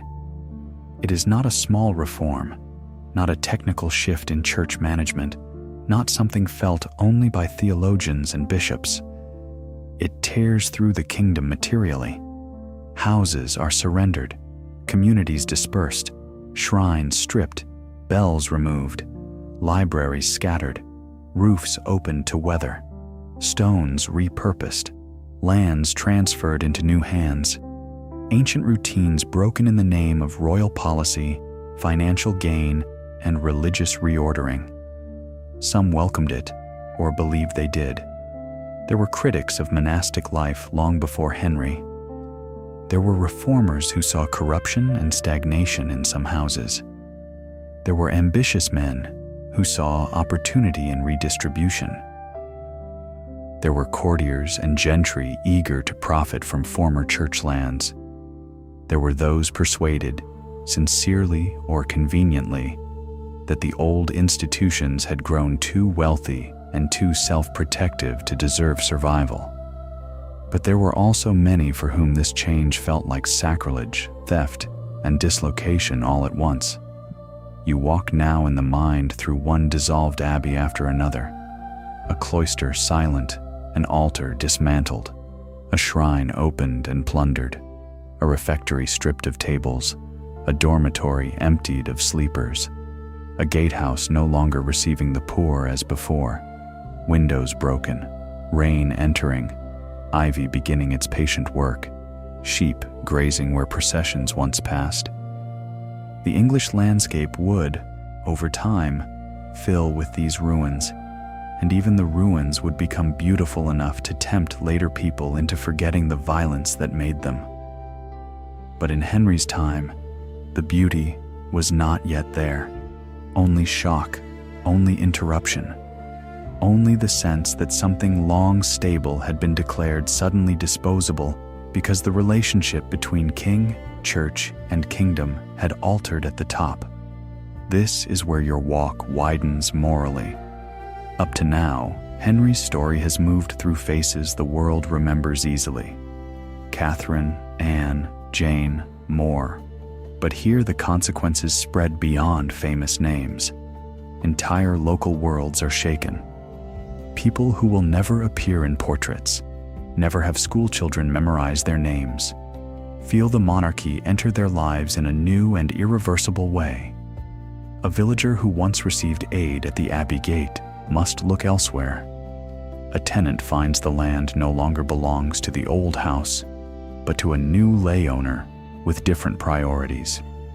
A priest wonders what forms of devotion may safely continue. A family attached to a local shrine finds it dismantled. A monk, middle-aged or old, must leave the rhythm that has governed his entire adult life. A library is divided. A choir falls silent.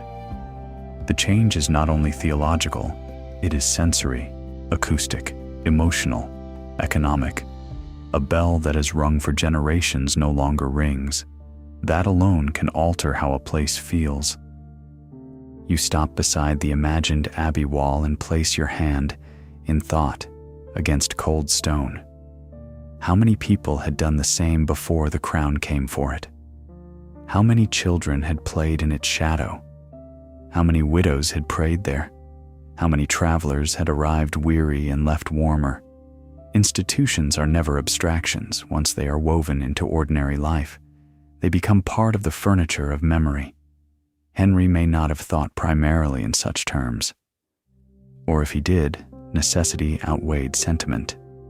The crown needed money. The new religious settlement needed enforcement. The older spiritual landscape still contained rival loyalties, rival habits, rival centers of prestige and prayer. To dismantle monasteries was to enrich the state, reward supporters, weaken resistance, and dramatize the new order all at once. It was, from a certain angle, efficient, and from another, devastating. That double truth follows Henry everywhere. He was often politically effective in ways that were personally or spiritually ruinous for others. His will did not merely smash, it reorganized. It converted upheaval into structure. It took what began as private crisis and turned it into enduring change.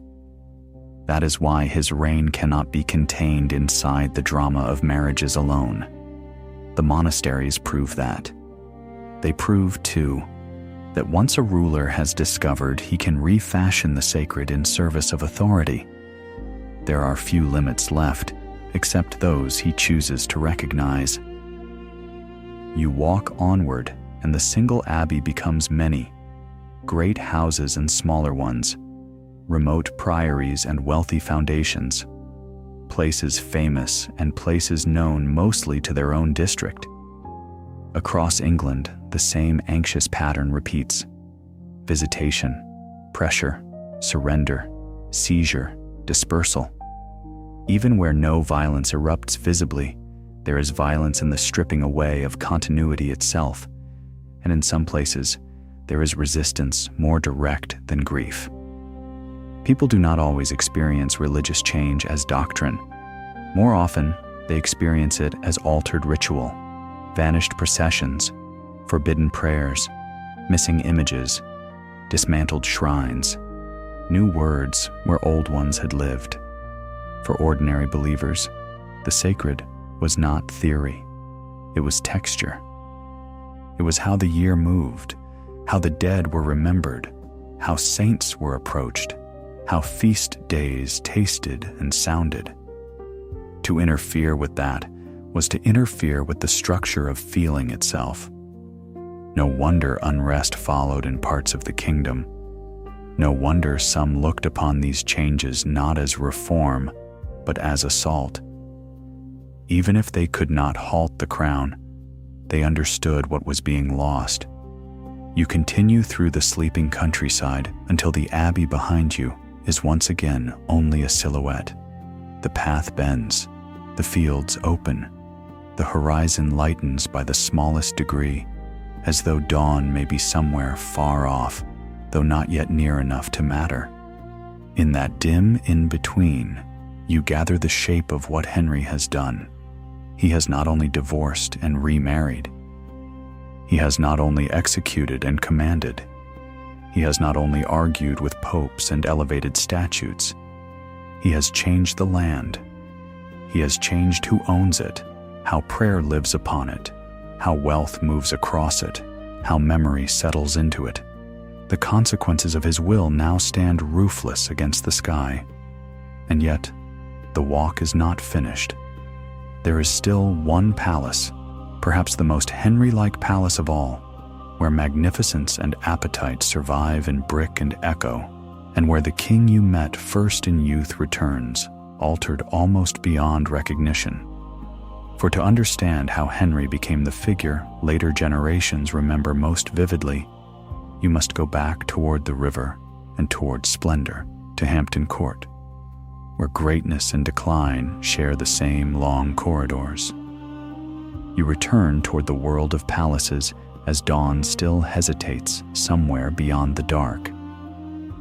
After the quiet ruin of the abbeys, Hampton Court rises in the mind with a different kind of certainty. Not the rooted certainty of prayer repeated over centuries, but the certainty of display. Red brick walls, towers and chimneys, long ranges of windows, great courts opening one after another. Gates meant not merely to admit, but to impress. Even at night, or in the soft hour before morning, the place seems conscious of itself. It knows it was built to be seen. You approach slowly. The palace holds the river's dampness in its walls, and the air around it carries traces of smoke, wet earth, and the vast, invisible labor that sustains magnificence. Kitchens, cellars, pantries, laundries, stables, guardrooms, chapels, galleries, lodgings, privies, offices, counting rooms, storerooms. A great palace is never only the chambers that royalty inhabits. It is an organism of servants, materials, supplies, routines, and exhausted feet. Under Henry, that organism swelled into one of the most elaborate theaters of monarchy in Europe. If Westminster gave you the young king in promise, Hampton Court gives you the mature king in possession. This is the palace most people can still enter and feel closest to his world. And perhaps that is because Hampton Court preserves something essential about Henry's imagination. He loved scale. He loved abundance. He loved the sense that authority should be embodied not only in laws and punishments, but in fabric, silver, masonry, food, music, and movement. Kingship for Henry was not complete unless it filled the senses. You pass in thought through the first court and into the next. Shoes or boots strike stone. Torches flare in iron brackets. Tapestries hang thick on walls to soften drafts and proclaim status. The windows, dark from outside, would glow from within on feast nights, turning the palace into a lantern of rank and appetite. Somewhere in the distance, you hear the faint suggestion of music, perhaps from a privy chamber entertainment, perhaps only imagined because Henry's court so often wrapped politics in sound. And below all this elegance, always, are the kitchens. You can almost smell them before you see them. Roasting meat, fresh bread, ale, smoke, herbs, dripping fat, the warm dampness of heat concentrated by labor. Hampton Court's kitchens were not merely functional rooms, they were engines. Hundreds had to be fed, sometimes far more. Banquets needed staging, courses required timing, fuel had to be brought, carcasses butchered, pastries baked, sauces prepared, vessels scrubbed, leftovers managed. The grandeur of kingship depended on this hidden, sweating infrastructure of abundance. Henry delighted in that abundance. He understood what a loaded table meant politically. Hospitality was not softness. It was proof of capacity. A ruler who could feast magnificently demonstrated that he commanded resources, loyalty, and order enough to make the world gather around him. Food, like jewels and cloth of gold, belonged to the visible grammar of supremacy. And Henry remained profoundly fluent in that grammar. Even as he aged, even as the burdens of his reign multiplied, even as fear gathered around his decisions, he never lost his appetite for grandeur. If anything, ceremony became more important as the natural ease of youth began to recede. The body that had once shone in tournaments could no longer sustain the same effortless splendor. So the institution around him swelled larger, heavier, richer. Power compensated for decline by making itself more architectural. You enter the great hall in your mind, and the scale of it stills you for a moment. Hammer beam roof rising above, long tables stretching through the room, light striking wood, metal, and fabric. The space was designed for communal magnificence, for hierarchy made visible through placement, procession, and access. Here, the king could appear not merely as a man among others, but as the source of order from which every lesser dignity descended. That mattered intensely to Henry, because by the later years of his reign, he was no longer simply the brilliant athletic youth you first met at Westminster. Time had begun to exact its price, and not quietly. The famous jousting accident of 1536, in which Henry was badly injured and reportedly unconscious for a time, seems to have marked a turning point, even if historians still debate precisely how much it altered his mind and body. What is certain is that his health deteriorated significantly across later life. He grew much heavier. He suffered chronic leg ulcers. Mobility became painful and increasingly limited.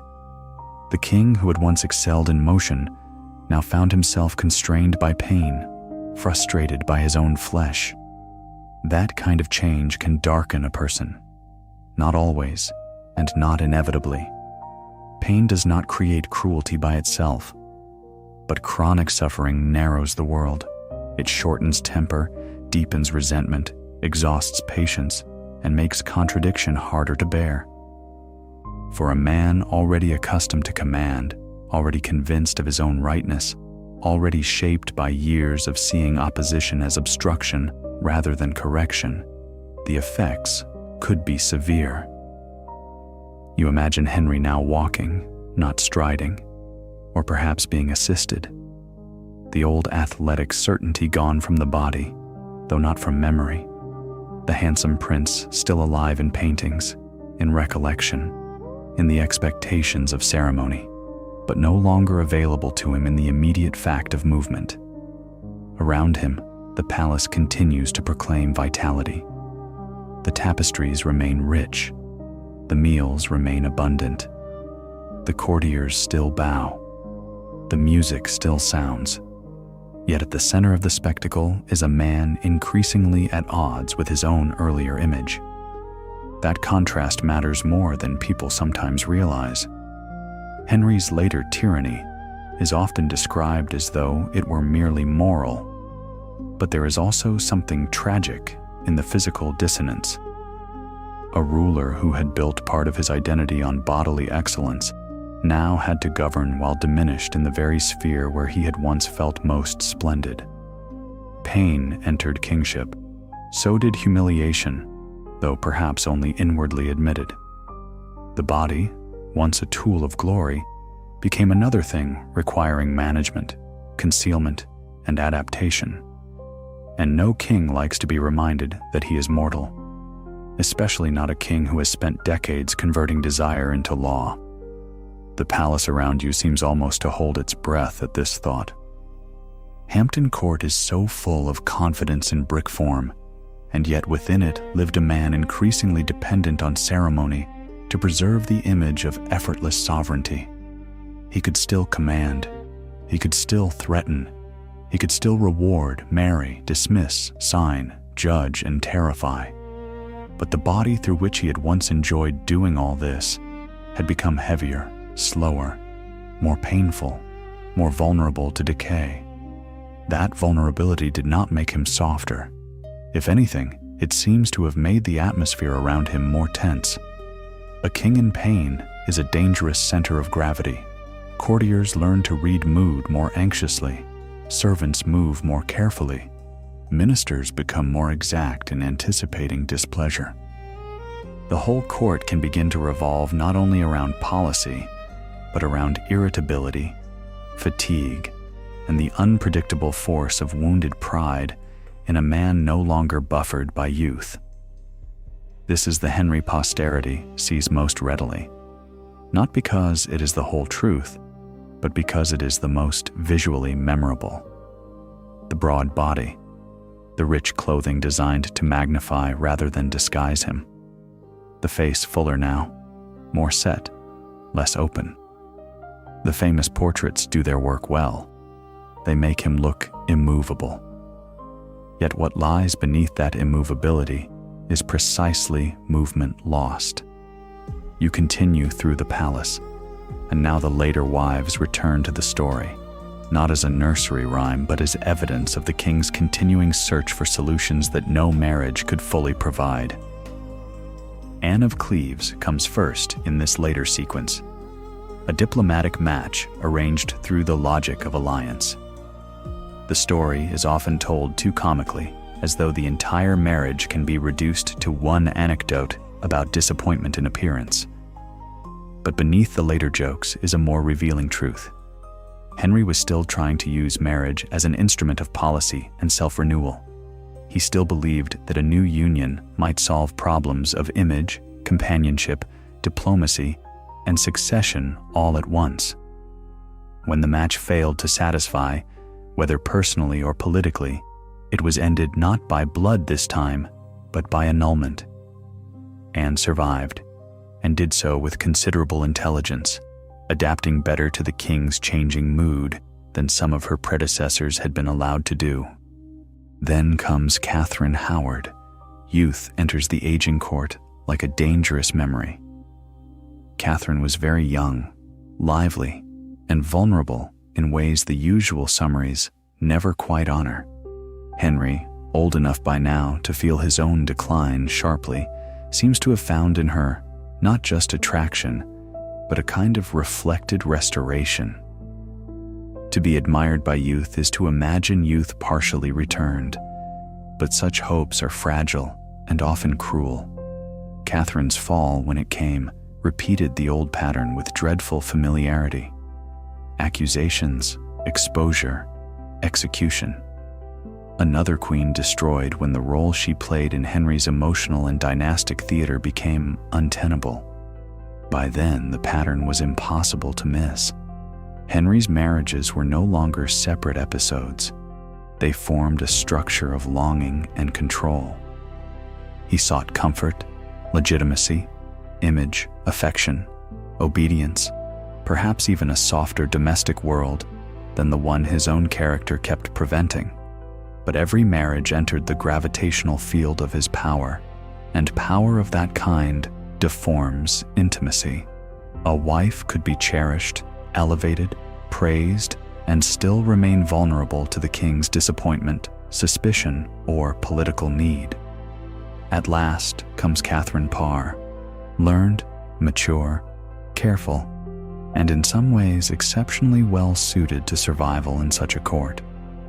She brought intelligence and steadiness to Henry's final years. She also brought enough tact to navigate the dangerous intersection of religion, domestic duty, and royal vanity. If Catherine of Aragon had represented sacramental dignity, Anne Boleyn catalytic brilliance, Jane Seymour dynastic fulfillment, Anne of Cleves adaptive prudence, and Catherine Howard perilous youth, Catherine Parr represented endurance through judgment. She understood, perhaps better than any before her, that loving Henry was less important than surviving him. And survive him she did. You pause in one of the long-imagined galleries of Hampton Court and feel how many versions of Henry seem to overlap here. The Prince of Promise, the husband in search of certainty, the revolutionary monarch, the destroyer of monasteries, the executioner of intimates, the father of Edward, Mary, and Elizabeth. The aging ruler carried more by state than by his own old physical confidence. All of them are present, and none is entirely separable from the others. That is why he remains so difficult to summarize honestly. A fool could not have changed England so profoundly. A simple brute could not have inspired such early admiration. A merely charming prince could not have ruled through such fear. A purely monstrous caricature could not explain the loyalty he inspired or the intelligence he plainly possessed. Henry was worse, in some ways, than a cartoon villain. He was capable, impressive, and recognizably human. He was not evil in a way that alienates the imagination from him completely. He was evil in ways that remain uncomfortably legible.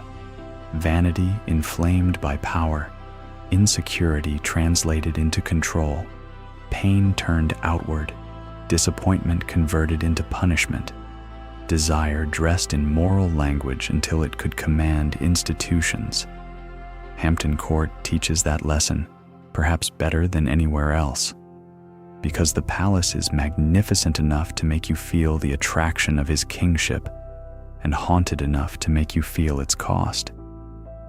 You leave the galleries at last and move back toward the outer courts. The air feels cooler again.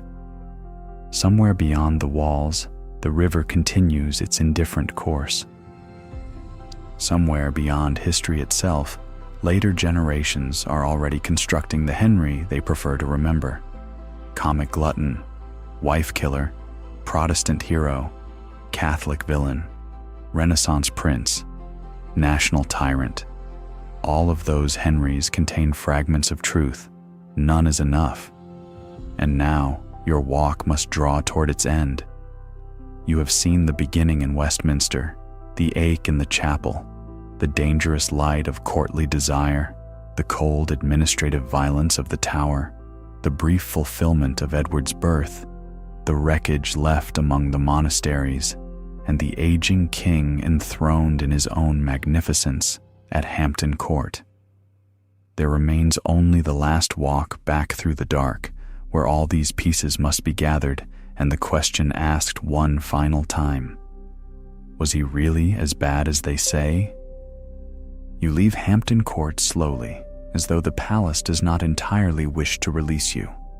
Behind you remain the long galleries, The rich chambers, the kitchens and chapels, the tapestries and brick courts, all still holding the shape of a king who made his presence into architecture. Ahead lies the river again, and the darker, quieter road by which thought returns after spectacle. This final part of the walk is not about discovering new facts. It is about letting the facts already gathered settle into meaning. The night is deeper now, or perhaps it only feels deeper because you have traveled so far through Henry's world.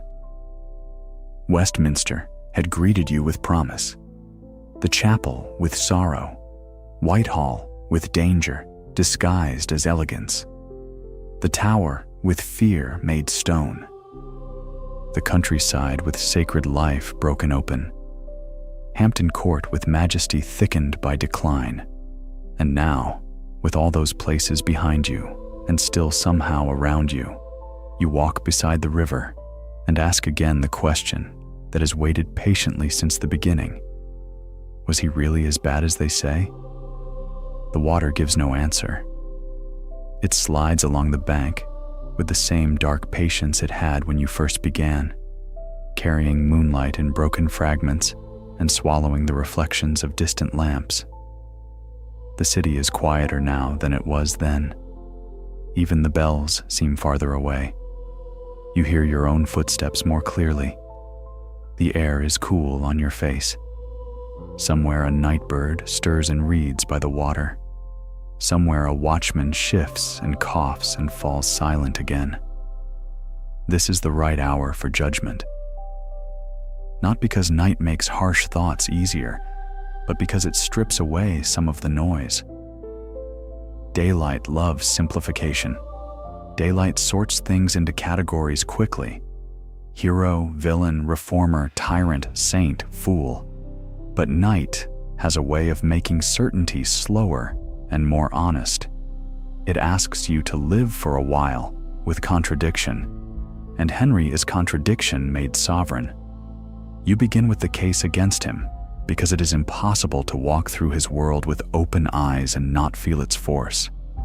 Yes, he was as bad as they say, if what they say is that he was capable of startling selfishness.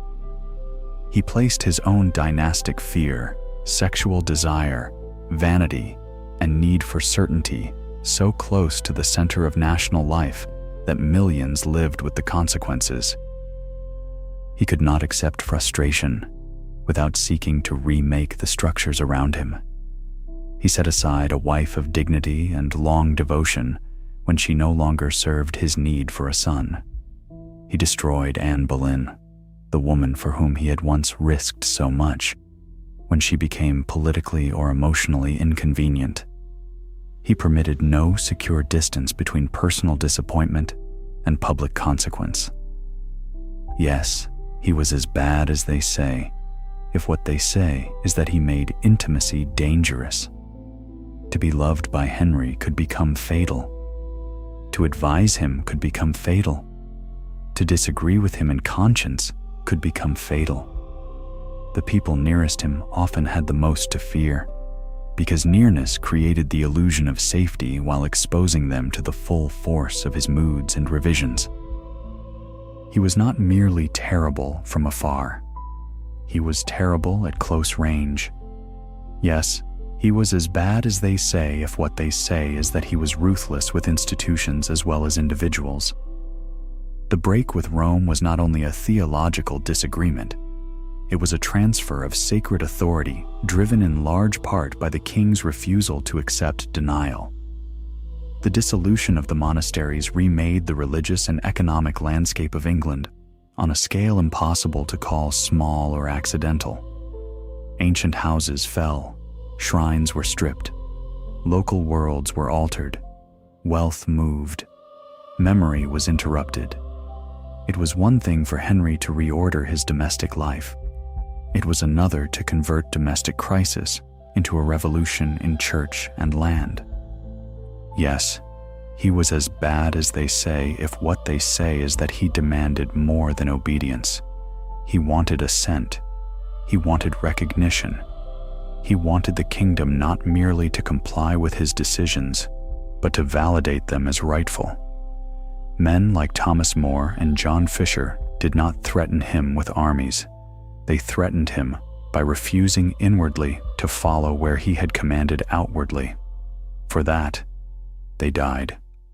Under Henry, conscience itself could become a form of treason. And yes, perhaps most simply, he was as bad as they say if what they say is that he made England fear the king in a deeply personal way. Not only fear taxation, war, or rebellion. Fear the man. Fear his dissatisfaction. Fear his suspicion. Fear the moment admiration cooled. Fear that one's continued existence in favor depended on invisible emotional weather. There is something especially chilling in a ruler whose interior life is never truly private because the state stands ready to extend it. You walk on a little farther and let that part of the answer rest. It matters to say these things plainly because history sometimes softens powerful men by surrounding them with so much context that they begin to seem more acted upon than acting. Henry had pressures, yes. Dynastic pressure, religious pressure, international pressure, the fear of civil instability, the burden of kingship in a dangerous age, the pain of a declining body. All of that is true. But context does not abolish responsibility. Many rulers have feared succession. Many husbands have known grief. Many Christians have wrestled with Scripture. Many kings have suffered pain. Not all turned those conditions into such a pattern of destruction. And yet, there is another side to the answer, and it too must be spoken honestly.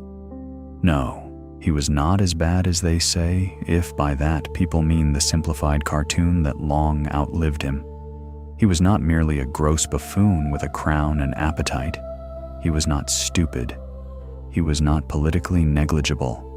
He was not some accidental brute who stumbled into importance because his private life made good drama. He was intelligent, educated, cultivated, musically gifted, and in youth extraordinarily impressive.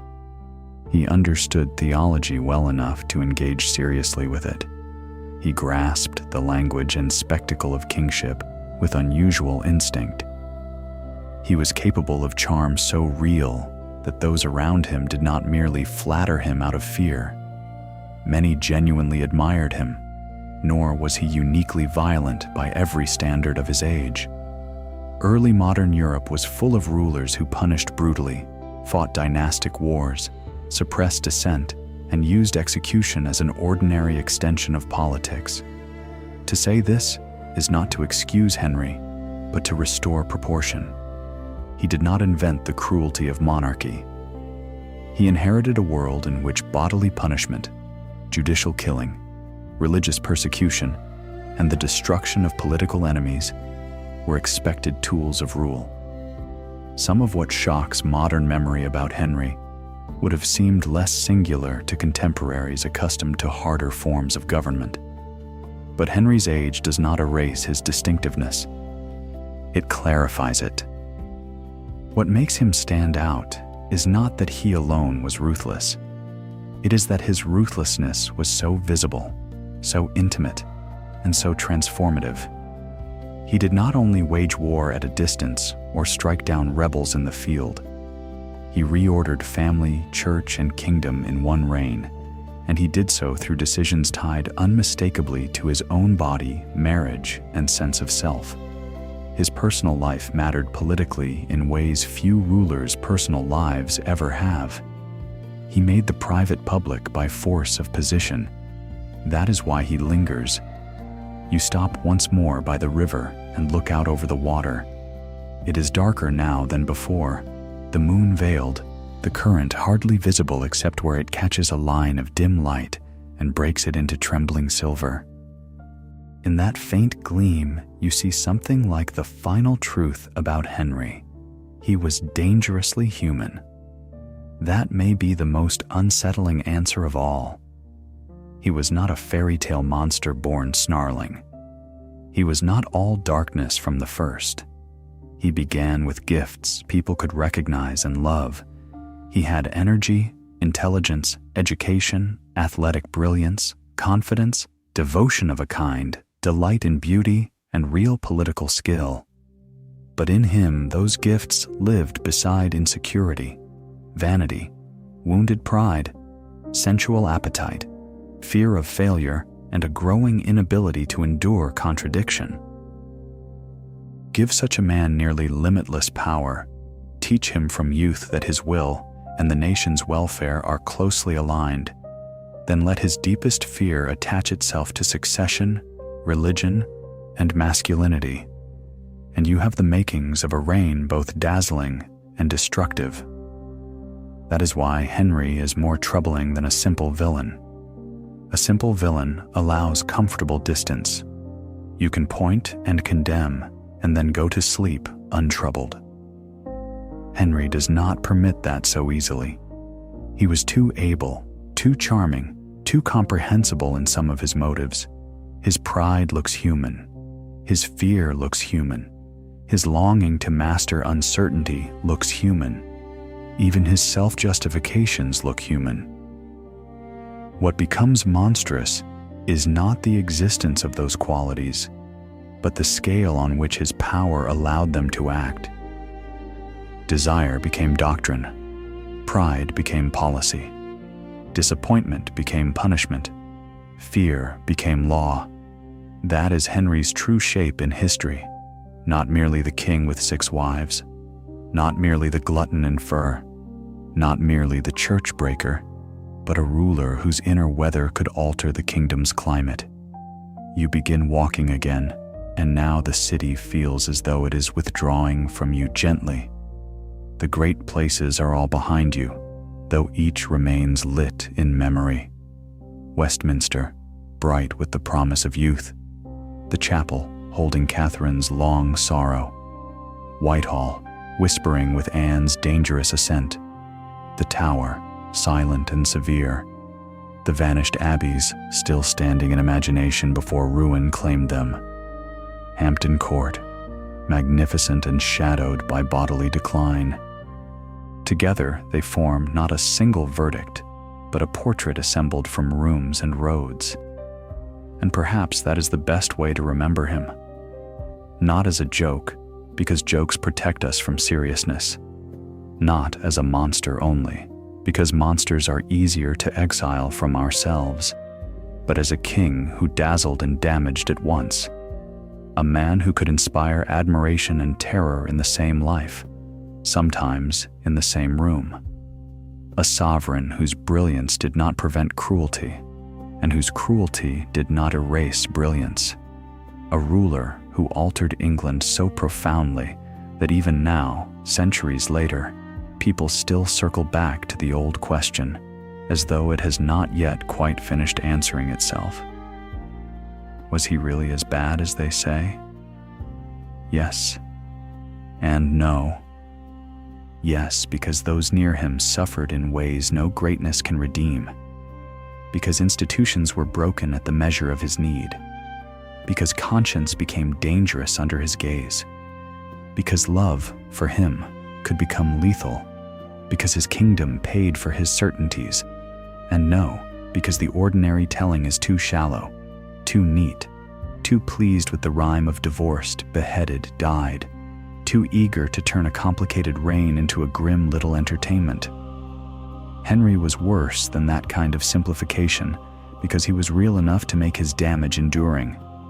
He was not a cardboard tyrant. He was a gifted ruler whose weaknesses were magnified by majesty until they became national events. The road begins to narrow again, returning you toward the quieter streets where your walk first started. The houses lean in close. The windows are dark. The city smells again of damp wood, soot, old stone, and river air. Everything is smaller here than in the royal precincts, more humanly scaled, more suited to sleep. And perhaps that is fitting. History can take you through palaces and executions and revolutions, but at the end, it returns you to the ordinary world, where most people have always lived, far below the level at which kings imagine themselves changing destiny. Yet those ordinary people always live with what kings do. That may be the gentlest and sternest lesson of the night. You pass a shuttered door, a narrow lane, a shrine darkened by smoke. The same city, and not the same, because you have walked through its older self and returned carrying more of its shadows. The river is still nearby, though you cannot always see it now. You hear it once in a while between buildings, brushing softly against stone as it has done all night, as it did in Henry's day, as it will long after memory has finished rearranging his face. And now the walk is ending. You do not need a final flourish. Henry had enough of those in life. Better to leave him as the city leaves him, receding behind walls, portraits, documents, ruins, and rumor. Better to let the doors close softly on his chambers, the torchlight lower, the council voices fade, the bells soften into distance. He remains what he was in the end, not a lesson simple enough for children's rhyme, but a warning as complicated as power itself. A charismatic king, a wounded man, a brilliant prince, a dangerous husband, a revolutionary ruler, a destroyer of intimates, a father whose daughters would outlast his judgments, a monarch who wanted certainty and left upheaval. You slow your steps. The night has done what it came to do. It has not solved Henry, because history rarely solves anyone worth remembering, but it has made him quieter, more human, more alarming, less cartoonish, more real. And in that reality, there is enough wait for thought and enough stillness now for sleep. The city grows quiet again. The river carries the rest. And history, for a little while, lets the darkness keep its own counsel. And now, as the last of Tudor London settles behind you, there is nothing more you need to hold on to tonight. No dates to memorize, no verdict to force, no bright conclusion to carry back into the waking world. You have walked slowly through the king's shadow, and that is enough. You have heard the river beside Westminster. You have stood in the cool stillness of the chapel. You have passed through the warm and dangerous glow of court. You have paused before the tower's dark stone. You have gone out among the abbeys and their silenced bells. You have crossed the courts and galleries of Hampton Court, where magnificence and frailty lived side by side. And now all of it can begin to drift. Let the palaces grow dim. Let the candles burn lower. Let the footsteps of servants fade into corridors you no longer need to follow. Let the barges move quietly along the black water. Let the bells ring once and then recede. Let Henry himself withdraw behind the doors of history where he belongs. You do not have to decide everything tonight. It is enough to know that he was more than the caricature, and more dangerous than the caricature too. It is enough to know that power can make one human life feel larger than a kingdom, and yet leave sorrow wherever it passes. It is enough to leave the question resting where it has rested for centuries, not unanswered, but never simple. Was he really as bad as they say?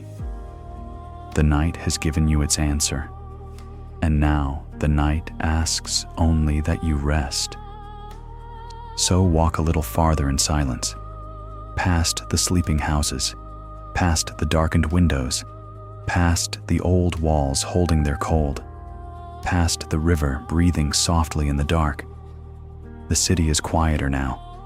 The king is farther away. The bells are softer. The water is slower, and sleep, if it wishes, may come gently now. Let the palace doors close. Let the torches lower. Let the last voices fade.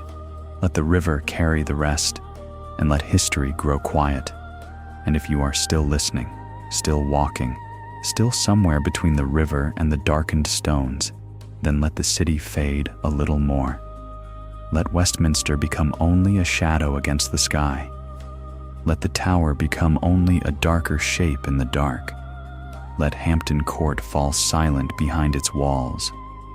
Let the abbey bells ring only in memory.